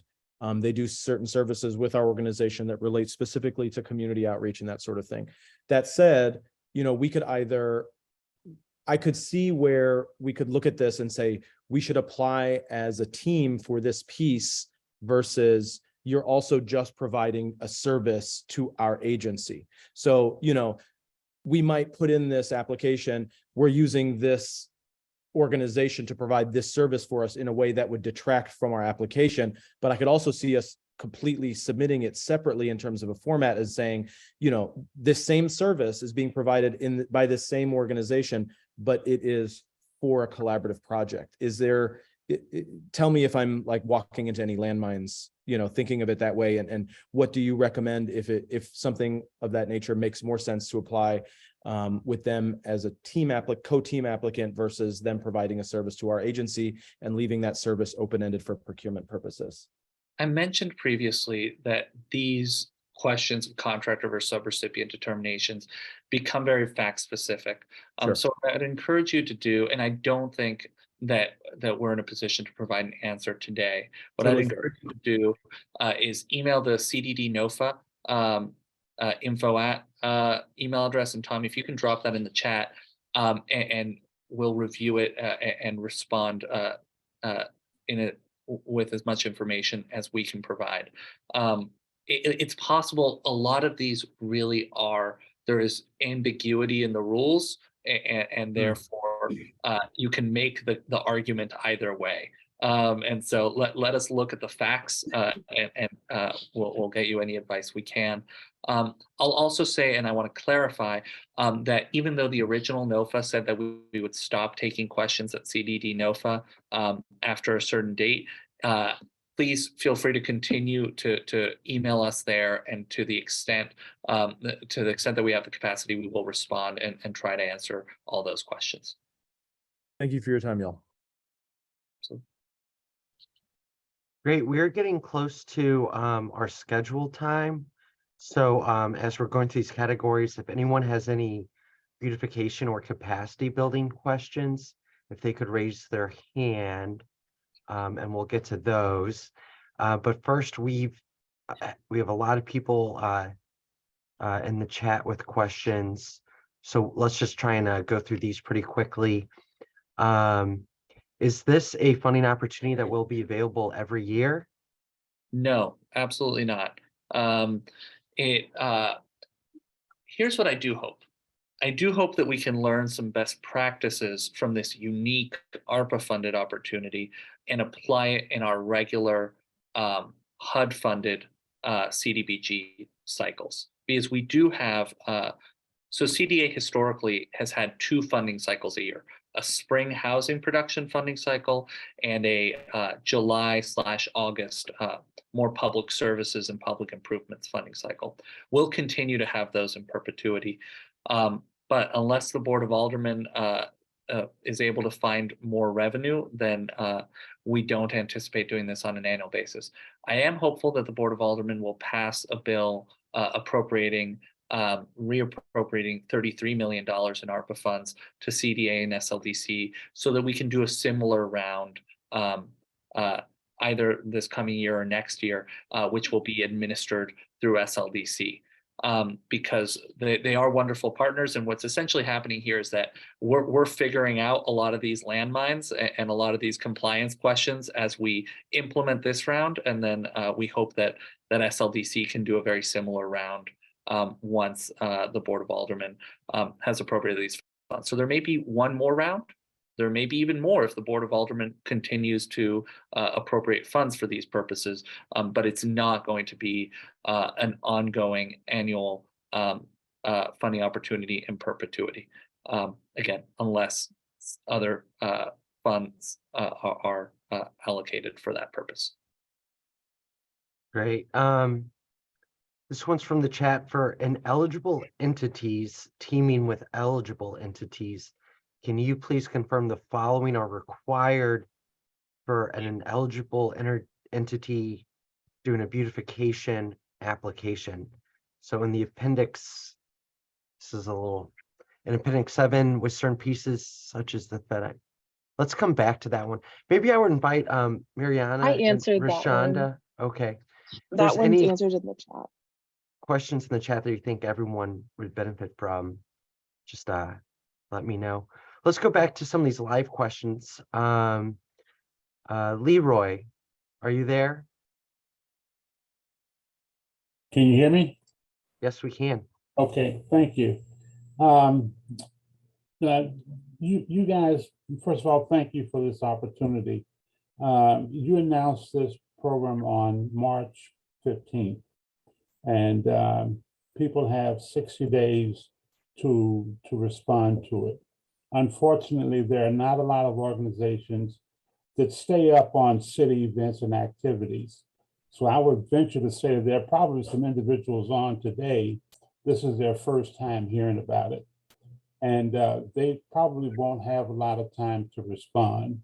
So my basic question is, what are the possibilities of slipping the deadline date? I'm afraid that you're going to get applications that are not of great quality, and you're going to have to come back later on and put applications out, put RFPs out again. Is there some kind of federal guideline or local guideline that prohibits extending the deadline? Thank you for that question. It's an important question, and I've discussed it with the mayor's office, and unfortunately, we are not in a position to extend the deadline at this time. We really are under the gun in terms of needing to get these funds contractually obligated by the end of 2024. And bear in mind that that applies to our subrecipients as well. So from a timeline perspective here, if we enter into contracts by the end of this year or early next year with subrecipients, those subrecipients still need to enter into contracts with their contractors. And so in order to avoid repaying these funds, we're really, and this is true not just of CDA, but citywide, pedal to the metal in terms of trying to push these funds out. So to your point, however, if we receive applications and we are undersubscribed, I actually think we will be significantly oversubscribed on a lot of pieces of this program. But if we are undersubscribed, we will absolutely issue a new NOFA. And as I alluded to, we do hope that there can be another round through CDA and SLDC that comes after, subject to aldermanic appropriation. So this won't be the very last opportunity, but we understand that it's a push. We understand that, as I think I mentioned at the top, our ecosystem has been starved of resources for a long time, and that makes this difficult. But I would just encourage any entities that feel that pressure to team up with other partners with that capacity, and to just push and submit an application. If it's not perfect, I think there will be a lot of applications which aren't perfect, but still substantively meet the eligibility requirements. And we're willing to work with you to explore that, even if the application isn't perfect, so long as you demonstrate that you have the capacity to deliver the project. Okay, thank you. It just seems like, and I won't belabor the point, but it just seems like the organizations that have experience dealing with CDA will probably have an advantage over organizations that have not dealt with you before. Yeah, I think that's a fair statement. I think we're trying our best to minimize the degree of that advantage and make these funds more accessible than they've ever been. But federal funds are complex, and so we're trying to level the playing field. But you're probably absolutely right that the playing field is still a little bit distorted. But hopefully we're moving in the right direction, and we're committed to maintaining that direction. Again, thank you very much for this opportunity, and certainly I'm sure everyone in here is going to try their best to give you a good quality application that will indeed further the St. Louis community. One last question: nonprofits. What are you calling a nonprofit? Are you looking for someone with 501c3? What status are you looking for? Yes, 501c3 or 501c4 incorporated status. Rashonda or Mariana, do you want to provide any additional details? All of those are outlined in the NOFA. So we encourage you to check out the NOFA and eligible applicants, and it outlines exactly what needs to be provided, specifically section 7, section 8, and I believe section 6. Okay, I must have overlooked them. Thank you, Mariana.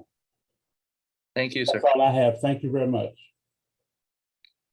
I want to take up one of the questions in the chat, which I think is, and I'll also say I'm happy to stay as I have a 1 o'clock, but as long as needed to answer questions. We really do want to make sure everyone has an opportunity to get their questions answered. But one of the questions here in the chat is confirming that the compliance standards for resale housing production will be done on a project by project basis, and that the HUD safe harbor compliance is not a floor level requirement. That's exactly right. We encourage applicants to apply and tell us, actually, we want to keep this affordable for 20 years or 30 years or 40 years or whatever the kind of proposal is. We're really excited. We look to other cities like Atlanta, which is doing 65-year affordability requirements, Seattle, which is doing 75 years. And while the floor is 20 on rental, it depends on for sale, depending on the magnitude of the award. We are very open and encouraging of proposals which propose an alternative model that goes beyond this floor.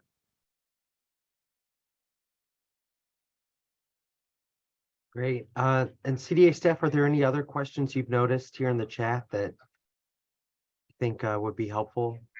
I did want to ask if we can provide a link for those who weren't able to make it today, that they can share with other organizations or partners so that they can be informed. Tommy, this I want to say I've seen a lot from Marina Kaufman. I just want to direct you to SLDC's resource for contractor development, and you can find that on the city website page. But they have a lot of resources for smaller contractors, specifically minority and women-owned businesses, that I encourage you to check out, which may be better resources than CDA at this time. And on Rashonda's point, we will make this available online. We will also post the slides on the CDA website. And Tommy, let's do an email blast to the list with the link to those materials once we receive them. And Tommy, how do people sign up for our list if they're listening in now? They should email cda@stlewis-mo.gov, and I will add them to the list. Great, thank you. Great. Let's get back to some of these hands that have been up for a while. Let's go to Linda. Linda, are you there? Yes, I am here. I think my question was in the chat box, so I just wanted to make sure it gets answered. Is in regards to the key performance indicators. Are these the ones that are created by the applicant themselves, or do you have a list that you are looking for us to adjust? We ask you to propose your own key performance indicators that you feel match your project. However, in addition to that, the ARPA compliance and reporting guidance does set forth certain required key performance indicators for certain expenditure categories. So we will review these and potentially edit as necessary to ensure that we are getting Treasury what they need. Gotcha. Okay. Thank you. No problem.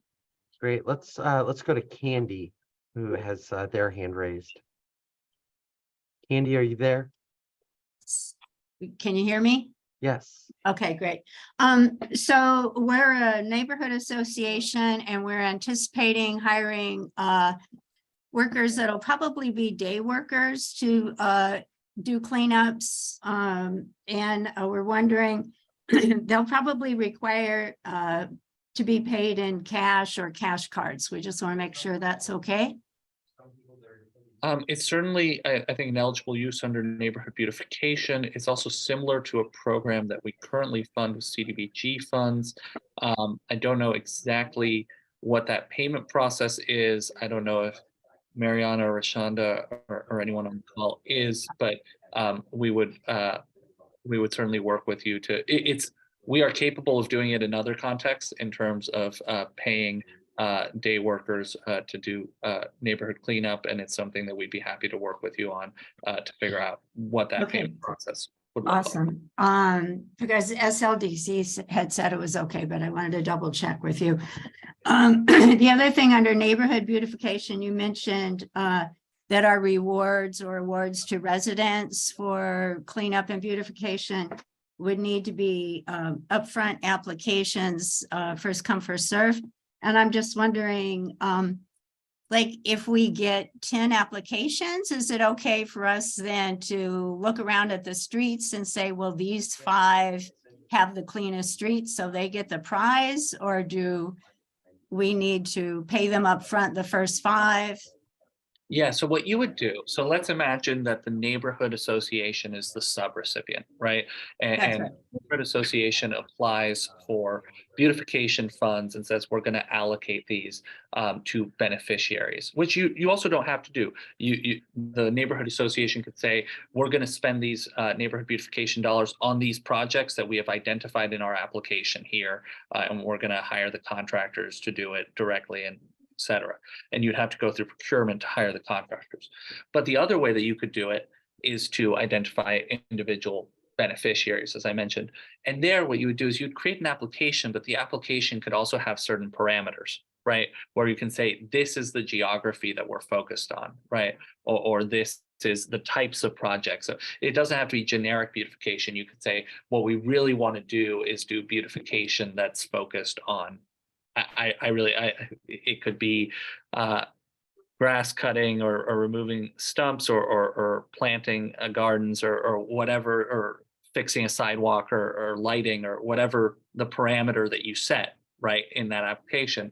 And so once you've set those parameters, then you would have to select those beneficiaries on a first come, first served basis, but you can still target the program in terms of setting those parameters. Okay, yeah, I think we were thinking we're gonna maybe do some of that, but we're also thinking of doing something that could incentivize people and just sort of be like a, pop-up mystery shopper award. But yeah, okay, well, we can do that maybe with outside funding. And the other thing is, you're looking at these things project by project, and we would have some overlap in staff budgets, I think maybe between neighborhood beautification and capacity building. So do you want me to try to break those out into 2 different budgets? No, what we would recommend there is, say it's a single person, right? Well, first of all, actually use your discretion. And we may, something that says in the NOFA is that we may wind up moving things around to fit appropriate eligible use category. But my instinct would be to put those sorts of salary costs under capacity building. All right, great. Thanks so much. That's all. Thank you. Let's go back to, we just have 2 hands raised, and we'll get back to the chat. So let's go to Morgan. Morgan, are you still there? Yep, I think you should be able to hear me now. Yes, we hear you.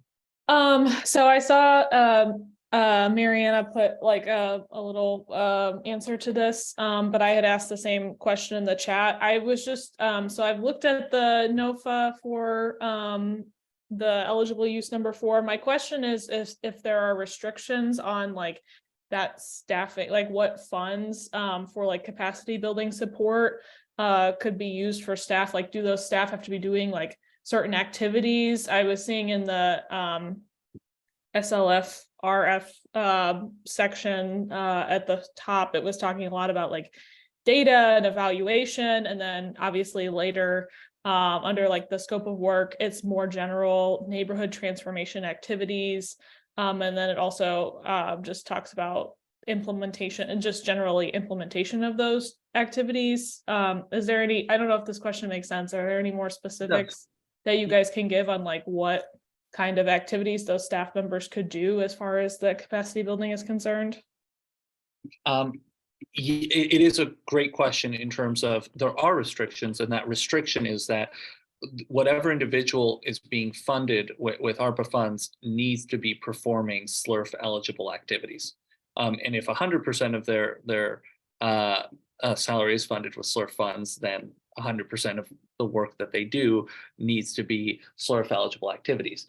Now, as we noted, SLRF does consider capacity building resources to support using data and evidence in designing, executing, and evaluating programs as an eligible use. And that's kind of the most flexible language. But on top of that, if they're helping coordinate neighborhood beautification activities, if they're helping organize or administer a housing program, if they're helping deliver services to the community, you just need to show us in that job description that they are performing SLURF eligible activities. So I guess, and if I need to email this as like a more specific question, I'm also happy to do that. If we're looking at kind of I think it was the second one, and looking more the proactive development and looking more towards like on a healthcare side of that, does that count? Like, this is obviously not a neighborhood beautification activity. Does that count as like them delivering services as like part of that like healthcare? Like under the proactive development, like if we have that started there and then staffing to staff it. It may be more fact specific, and so feel free to submit that question. But I will say, as a general matter, ARPA is very encouraging of public health services because bear in mind that it was a pandemic recovery bill. And therefore responding to the negative public health impacts of COVID and delivering healthcare services is absolutely a ARPA eligible use. Okay. And that should all be in that, like what was referenced on that in the NOFA page, like 189 should be where I would find all of those eligible uses. Yeah, well, are you saying page 189 of the ARPA final rule, SLURF final rule? Yeah. Yeah, and that's one place you can find it, or it's 31 CFR 35.6. I will say on that note, I encourage you to check out the expenditure category on Appendix 1 of the compliance manual. When it comes to eligible uses for ARPA, it is so broad on how you can classify an eligible use. There are specific things that you can't. So I encourage you to really check out the ARPA compliance in Appendix 6, where it lists all of those things out, and find how your program can fit into that and within this NOFA. That's part of the reason we did not put a specific list on this is everything you can do, because we do want creative applications. And a good place, Mariana, you just muted. We can't hear you anymore.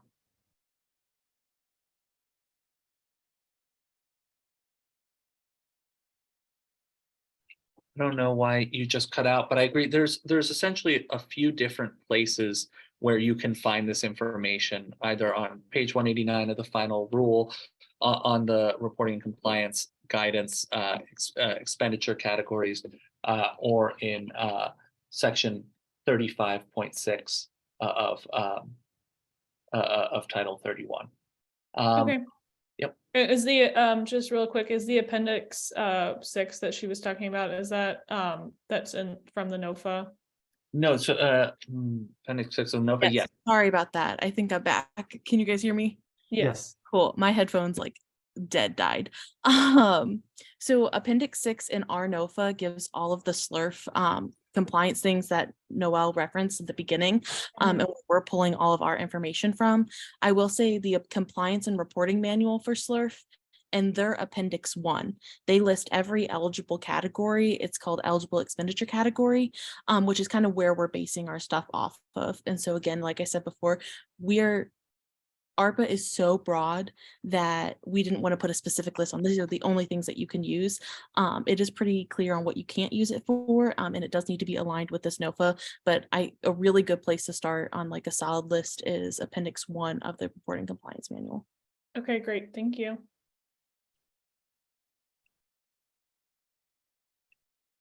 Okay, let's go to Melinda. They've had their hand raised for a while. Melinda, are you there? Yes, thank you, guys. I have one more question for you.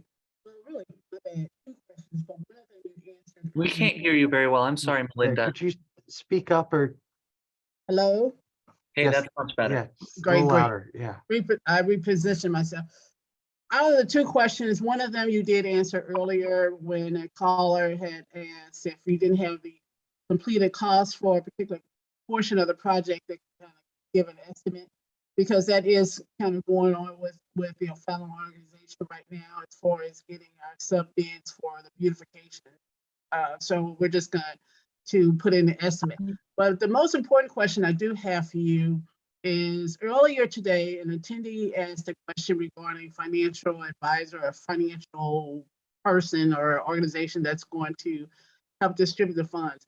What if there's a situation where an administrative agency that is experienced in submitting the applications for grants wants to charge the organization a fee, an upfront fee, whether you're funded or not? How does that feel with you guys? And because I personally, well, my personal opinions are irrelevant. It's just what I don't know. It doesn't fit too kosher with me. Wanting to charge that does not fit well with me, especially their fee is their fee they're requesting is a fee that is not contingent upon being funded or not, but they want this fee upfront. How do you guys feel about that?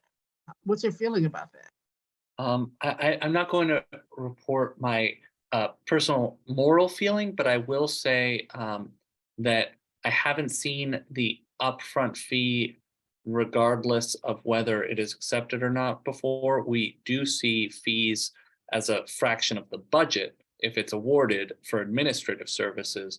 That is not uncommon for a fiscal agent because there are substantial administrative requirements that come with serving as a fiscal agent.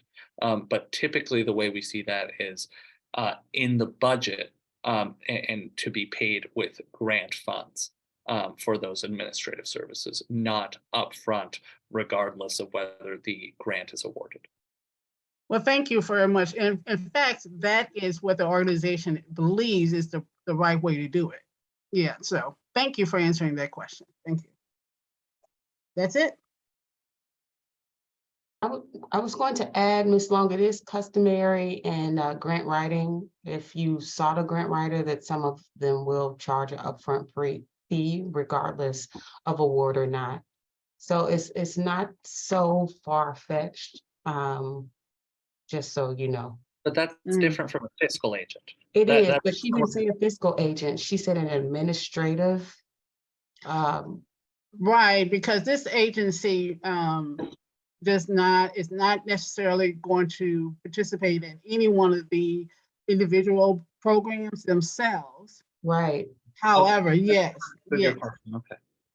Right. So yeah, this person I'm understanding is just saying we will help you write this proposal and we are going to charge you X amount to do so.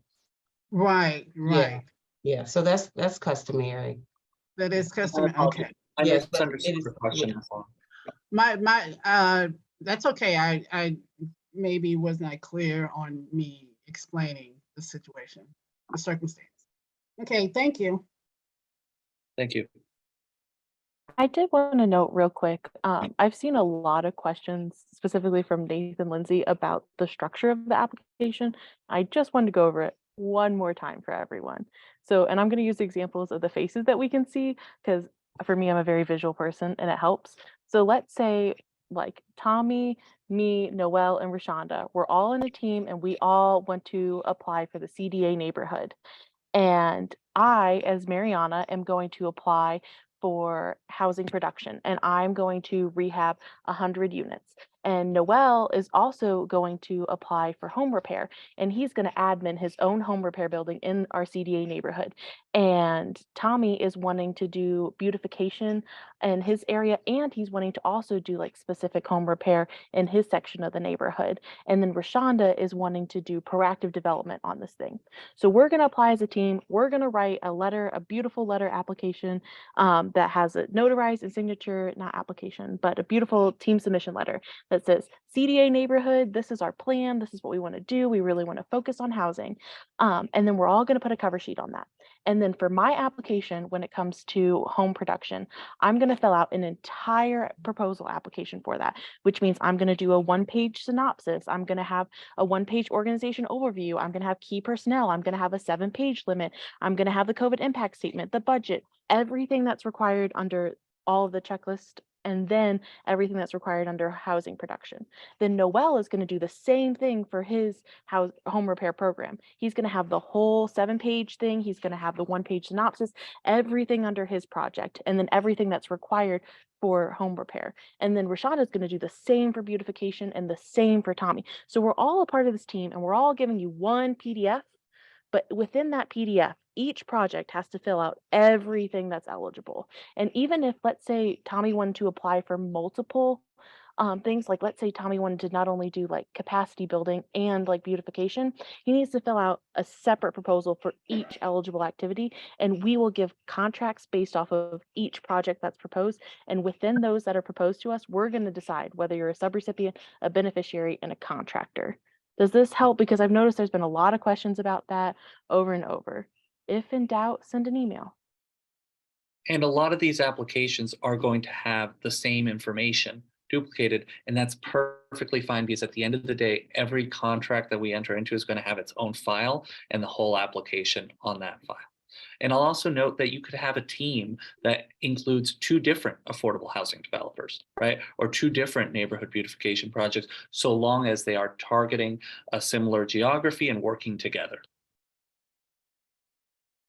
Capacity building and beautification would be 2 separate projects. I just saw your questions. So specifically, if you're applying for capacity building and beautification, they are 2 separate projects. Yeah. And Also note, I've seen this question a couple times in the chat about eligible use number 2 and whether that's somehow an exception to all these requirements. And the answer is no, it's not. You still need to include all the application materials that are in the application checklist and that are in section 8 of the NOFA. And then in addition to this, you need to provide the sources and uses for your proposed proactive development of community assets project, including a detailed budget, line item budget, total development costs, broken out by the various line items. And I want to make it clear when you're saying capacity building, let's say we're doing Rashonda for her program has a capacity building for beautification, and Tommy for his program has capacity building for proactive development. Sorry if I keep mixing these up. So Tommy's proactive development person is a project manager, and he's applying for capacity building funds to pay this project manager to build this proactive development or build this affordable housing. And they're spending 50% of the time on this and 50% of the time on that.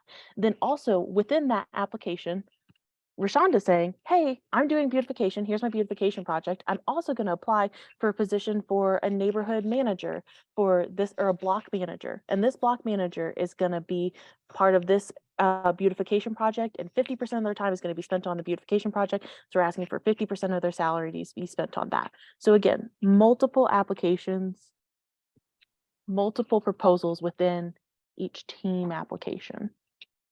I hope this helps answer. That's great. There's a lot of, we're getting compliments in the chat. That was very helpful overview. There's a question, a follow-up on that, and then let's get back to the raised hands. So if one of the people or groups on the team does not have a business license, how does that team member complete? How do they fit into an application if they're not incorporated or don't have a business license or are ineligible? So if they're not an eligible party to participate, let's say for Mariana's home production, and I have a contractor that I want to use, and they're supporting me, they're saying, hey, we want to use them, but they're not eligible to apply. I'm going to apply for my housing production. And then I'm also going to get this letter from this contractor I really like saying, hey, if you put out an RFP asking for contractors, I'm going to apply. And here's what I'm thinking for price for what you're wanting to do. And I'm going to include that letter of support as part of my application for that. Now, you will still have to go through the procurement process. You will have to submit an RFP, but it does let us know like, hey, you have people on your team that you're wanting to like participate as part of this. So that's a way that ineligible categories could apply as like a letter of support saying, if you get this funds and you put out an RFP and go through our procurement process, we will apply to that, which helps us know like, oh, is this like an idea, like, oh, we're just thinking of it, we're trying to get money, or we're like, hey, we have people who are going to apply if you give us this money? They Does that apply help? as a partner. They apply as your partner. So they don't need to submit a full application. They just need to do that letter of support. Mhm. And as far as like the full application, everybody has to submit everything unless they're ineligible and they're giving that letter of support, or there's a specific provision under eligible use number 3. If you were a contractor that just says, Pam, I'm going to pick on you because I saw your name first. Pam, the contractor, is going to fix 50 roofs for CDA. You have a shortened application process. Pam is not wanting to do anything else. She just wants to fix roofs because she's a contractor. Make sense? That's great. And then I think Melinda is asking if there's a grid about all these different That is- documents. That's the application checklist, which we just uploaded to the city website this morning in anticipation of this workshop. So you And can, I am. and let's drop that link in the chat. I'm typing it now. And then related to this, so if a group or team has, for example, 3 projects, for each of those projects, would they duplicate the paperwork? So for example, Yes. 3 conflicts of interest. Yeah, because we need each file to have it. I know it's a little silly, but it's easier on our end. And those can be scanned, just so you know. So you can just have as long as you have a wet signature ink.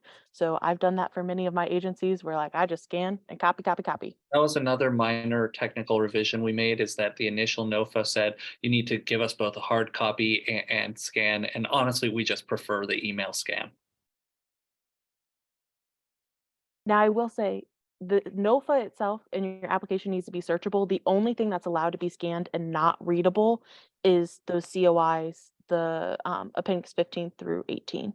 Everything else, we need to be able to copy and paste that because it makes our lives go so much faster when getting you contracts out if we can copy and paste your mission statement versus having to physically type it out.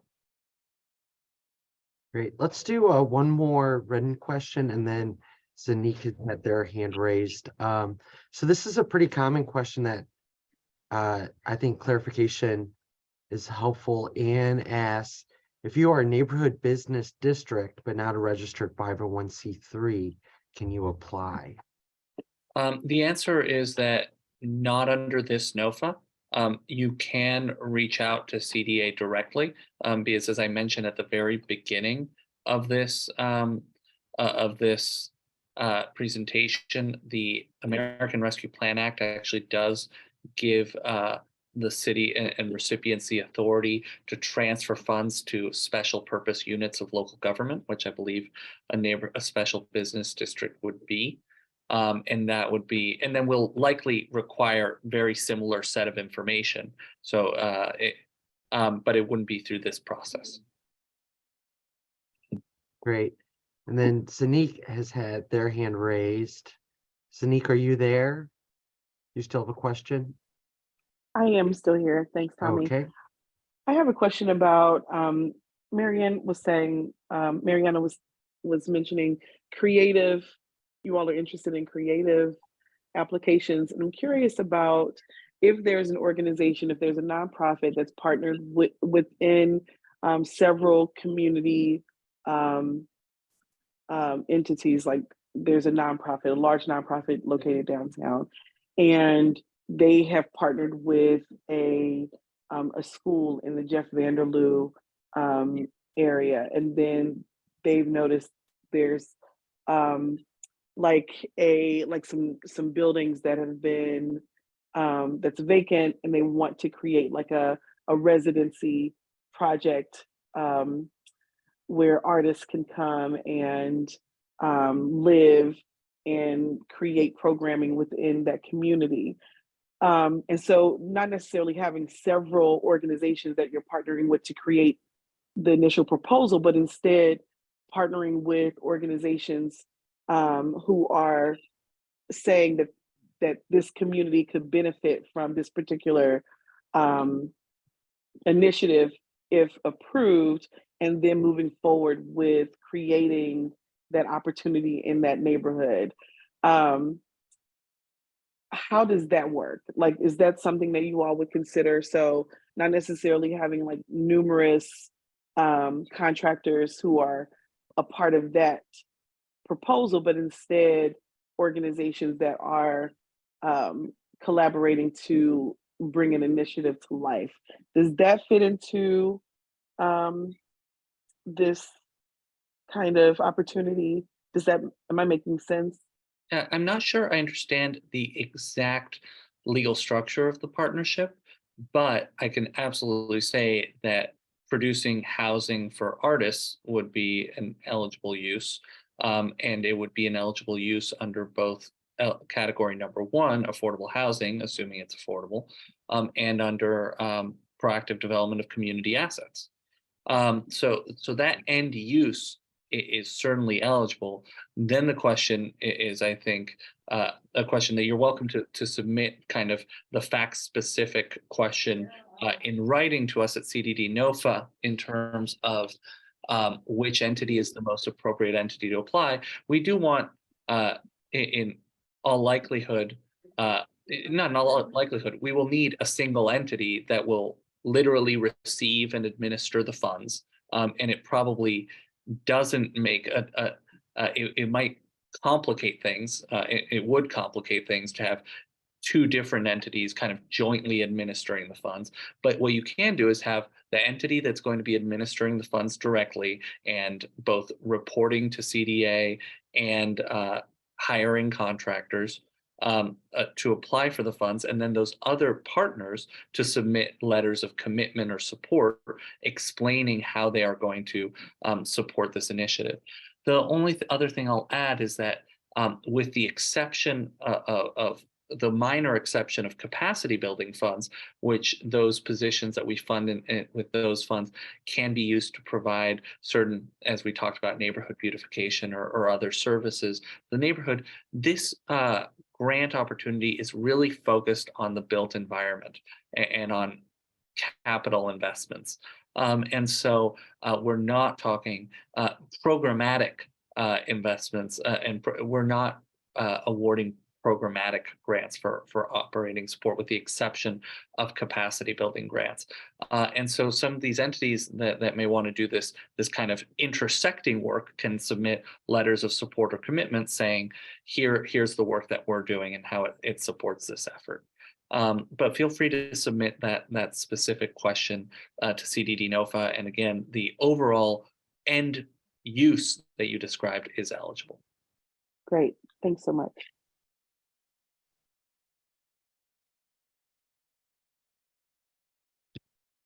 Great, we are getting near the end of available staff time, and there are no hands raised. And also big shout out to the CDA team here in the chat answering a ton of questions. So I'll just throw this out to everyone who's still here in the Zoom. I know that participants are dropping, so it might be time for everyone to go to lunch. If there's any other questions, please raise your hand or drop them in the chat if we missed anything. And then CDA team, I know that there's a couple really frequent ones. If there's anything that you want to shout out to that you feel like we definitely need to answer.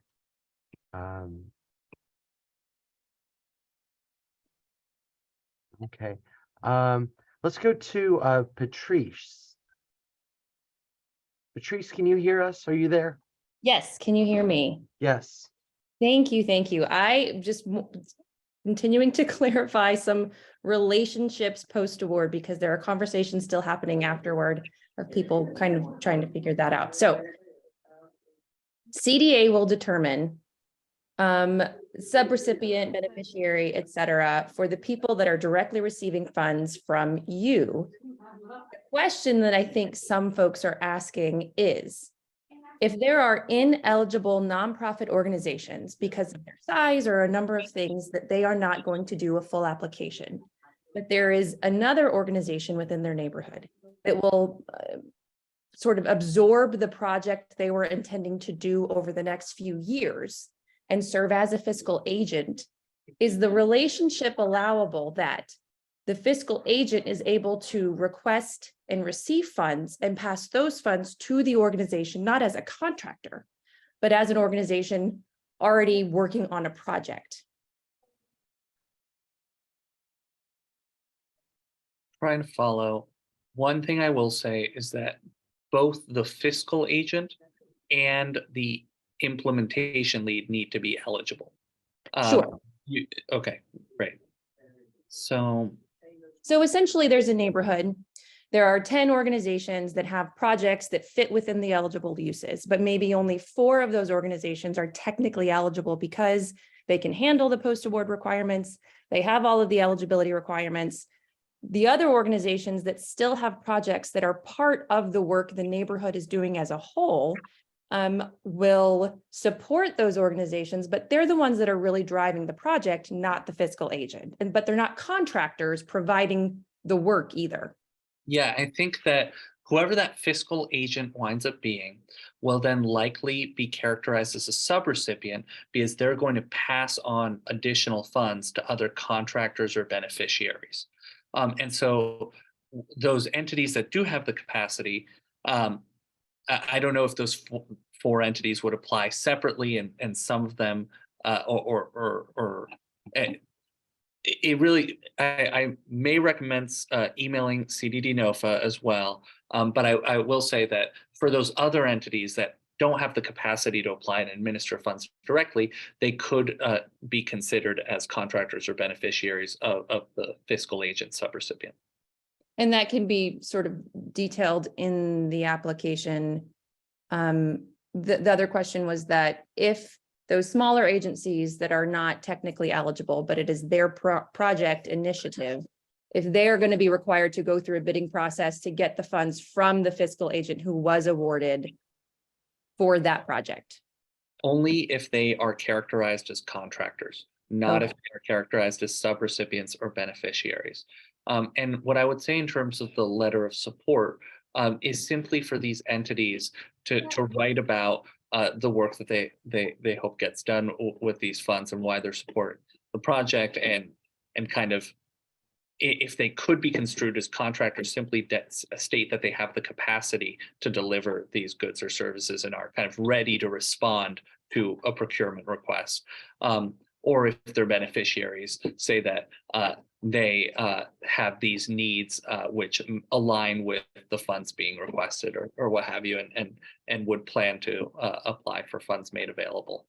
Okay, I think people were just wanting to make sure that relationship was allowed and that the fiscal agent who is technically awarded the contract and the funds has the ability to send those funds to an organization that was not a formal applicant. They do have the capacity, again, to send the funds to a subrecipient or a beneficiary without kind of further competitive procurement. It's contractors where it gets tricky. Thank you. Go through the procurement process. Thanks. And I'll just, one more thing, sorry. For subrecipients, it's pursuant to a risk assessment, but that's a pretty low barrier.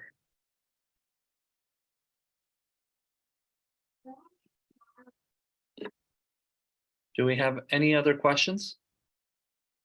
I do not see any more raised hands, and I put out in the chat a call for more questions. We've been on the Zoom for 2.5 hours. for a while. So if there are more questions, that cddnofa@stlewis-mo.gov, please send them in. This is live streaming on YouTube, and we will post it along with the slides on the main NOFA website. That's the city website, stlewis-mo.gov/cda/neighborhood-NOFA, NOFA, Notice of Funding Availability. So before we give final remarks to Noelle, any more questions from our amazing group? Another record-breaking Zoom attendance for CDA with over 100 people. So I just want to thank everyone for sticking with us, for your interest in this program. It'll only be as successful as your applications, and just know that we could not be more excited to review your ideas and proposals. I really think we're crowdsourcing some of the best ideas in the city, in the region, probably, and looking forward to partnering and working together to deliver on the promise of this once in a generation opportunity.